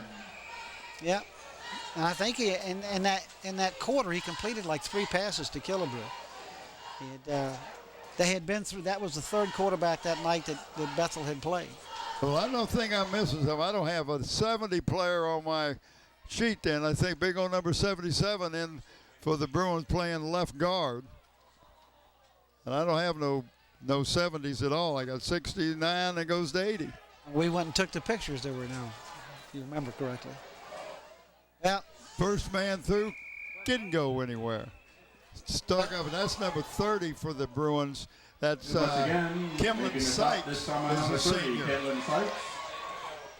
Well, like you say, maybe lost a yard. Bethel started to run some other players in, just as much to protect their starters as anything else, and give the other players some time to get in the game, because they worked hard all week. And as Coach has said, if they work hard, I'm going to try to get them in there. Well, Colin Ivy, number 45, is in at one of the tackle positions. It looks like trying to pick up some of these new players. We don't have him. Yeah, at 77. I don't have a 70. So illegal formation on the offense. Not enough men on the line of scrimmage. That penalty is declined. Third down. 3rd and 11 for the Bruins with 2:36 to go. Timeout. Timeout. Kecoughtan. Might as well. You can't take them home on the bus. We've talked about that before. Might as well use them. You know what I'm saying? I hear what you're saying. Hey, Frank, you got your ears on down there? 77 is Maxwell for the Bruins. All right. Maxwell. Who's in the ball game? Travis Maxwell in the ball game now for the Bruins. I appreciate that information. We didn't have a 70 on our list, but they got a lot of new jerseys out there, Frank. Travis and his newly cleaned shirts, fellow teammates right there getting an earful about that last blocking scheme. I'm sure they are. They're getting instructions now, and I'll use that term in quotes. They're getting instructions from the line coach, and they hustle back out. They're getting a good run here. Bo Morgan behind center now for the Bruins. We haven't said it. Bo Morgan at the quarterback spot. We'll see what the Bruins are going to come up with. They got 3rd and long. I don't look for them to put the ball in there, but they fooled me before and then did it. So we'll just see what happens. They've got 2 wideouts at the top of the field and the stacked eye in the back. Bo Morgan under center, taking a long time for the snap, trying to draw him offside, looks like. And straight ahead. Quick handoff, straight ahead, just trying to eat that clock up. Well, Bob, we've been talking about player of the game. I think what we're seeing right now, I think you're absolutely right. I think you went with Jones, am I right? Sir. I like Jones. That's for Bethel, and I think I'm going to go with Fugate. He's got close to 75, 80 yards, and it's been tough yards for Kecoughtan, and he's carried the load. So I think, folks, our players of the game right now, Fugate for Kecoughtan and number 2 Jones for Bethel. And we'll get those T-shirts out to them as soon as we get them from Tidewater Team Sports. Got a high floating punt, but I believe they're going to do it over again because the young man for the Bruins was running up trying to get to the line of scrimmage, and he was moving forward as the ball was snapped, and we have a flag. It's called illegal procedure, I believe. Exactly. It's a shame because, it was enough hang time on that punt, my Lord. Wow. Yeah, it's Bob's player of the game. Jones is 21 more yards. 21 carries for 98 yards. Now, Coach, I don't know if I can get the message down to you. You need to give him one more carry so we can get that century mark. But if you're not paying attention to me, you won't be the first person today who has done that also. So we go from there. Bethel. And we like to thank Mike for all these stats and information that he's getting to us, and Frank from the sidelines and Paul from the sidelines, all the interviews and information they're picking up and feeding out to you people out here during the game. We try to do that from both sidelines during the games, just to try to keep you updated with injuries and what's going on and other people involved in the game that's not on the field. And these guys bring us quite a bit of information. Oh, that's the second time the center has snapped the ball over the head of the punter. And the punter, And they're going to be flag on the play as the Kecoughtan runs over. I think what happens at that time was he threw the ball in disgust. And that's like a delay of the game. And you can't blame the kid. I mean, getting killed back there. Unsportsmanlike conduct. 6 rushes, 72 yards, your man. And that's pretty good average, folks. Yes, it is. Let's see what happens here. It's about 12 yards a carry. It's got to be a delay of the game. Let's listen to the official. After the play was over, we have unsportsmanlike conduct unsportsmanlike on Bethel. We'll go half to this to the goal. First down. With 1 minute and 48 seconds, it is first and goal, I believe, for the Kecoughtan Warriors. And that's not the first time that's happened tonight. No. Let's see if they can. They've got 0 timeouts left, too. Break here. The ball coming down now to the 7-yard line. Yeah, I think you're absolutely right. The punter's complaint to the official was he was complaining about getting speared when he was down. And the official didn't listen to him. That's why he threw the ball, and that's why he got half the distance of the goal penalty. Oh, I tell you, looked like to me that they tried a James Friend may have pulled an arm, pulled a muscle that time. Looked like a tried a little counter here, Yeah. Bob. Watch this. And that, there Well, you I go. watched Friend right here, and he comes down on that left arm. Look at him holding it a little bit. Well, it is now second down and 7. And it's at the 7-yard line. So second and goal. And goal. We've got 1:15 and counting. Yep, and they're taking their time. Well, he's got to put it in the air. They can't stop the clock. They've used all their time out. Right, so he's got to put it in the air if he wants to get use of all the plays. Do it right there, but he's short. Oh, wow. But that gives him another chance. Yep, he's got to get back up and make it happen, though, because it's not first down. It is going to be 3rd and 1, I believe. Here you go. You'll see it again. The receiver stopped short of the goal line. To get the ball that time. Yeah, but he stopped short of the goal line. See that? Okay, guys, while you're seeing that review, we'll send it down to Frank. He's got something else. Well, Frank's almost in the end zone there. Go ahead, Frank. Able to stop the clock at all. Quarterback in for the Warriors, the sophomore, Kenneth Goldbrunson. Just threw a nice pass, a little short of the goal line, but a nice pass from the sophomore. And I don't understand the play call up the middle with 15 seconds to go. And that is going to be it. Unless they can get over center real quick and spike the ball. They can't do it now. Ball still on the 2-yard line and a flag on the play. Why we got a flag here? I'm not sure about it. Oh, time was expired. Without a timeout. That's what I'm thinking. They called a timeout. They have no timeouts.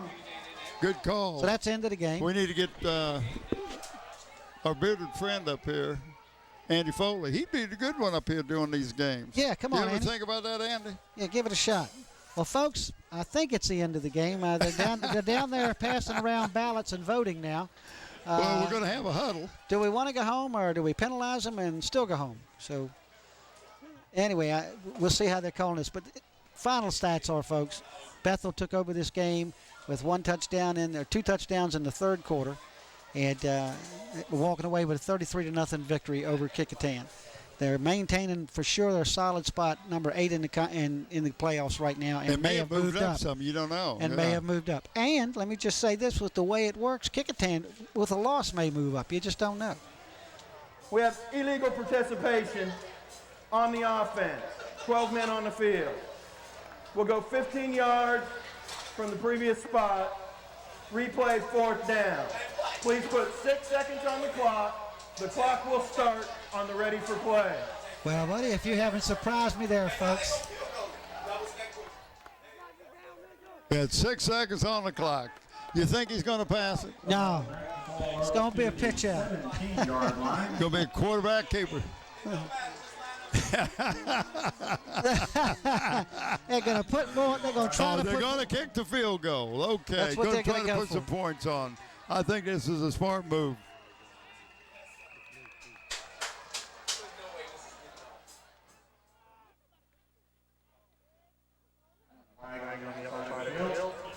By the snap. False start. How do you do that? 5 yard. Replay 4th down. Now they got 1 second to get the kickoff. I guess when the play starts. 1 second. Does he start the clock? We'll be trying a 30-yard field goal attempt here for the Warriors. Yeah, I'm going to be It's going to be a 40-yard attempt from the 30. 10 yards in the end zone will be 40. Nope, it's going to be a little bit short. A little short. The kicker had not even gotten set up when they hiked the ball, but he didn't have the time. Well, Bob, I've enjoyed being up here with you. Oh, this has been great. I hope you get to do this a whole lot more often like you did in the old days. I enjoy on the sideline, too.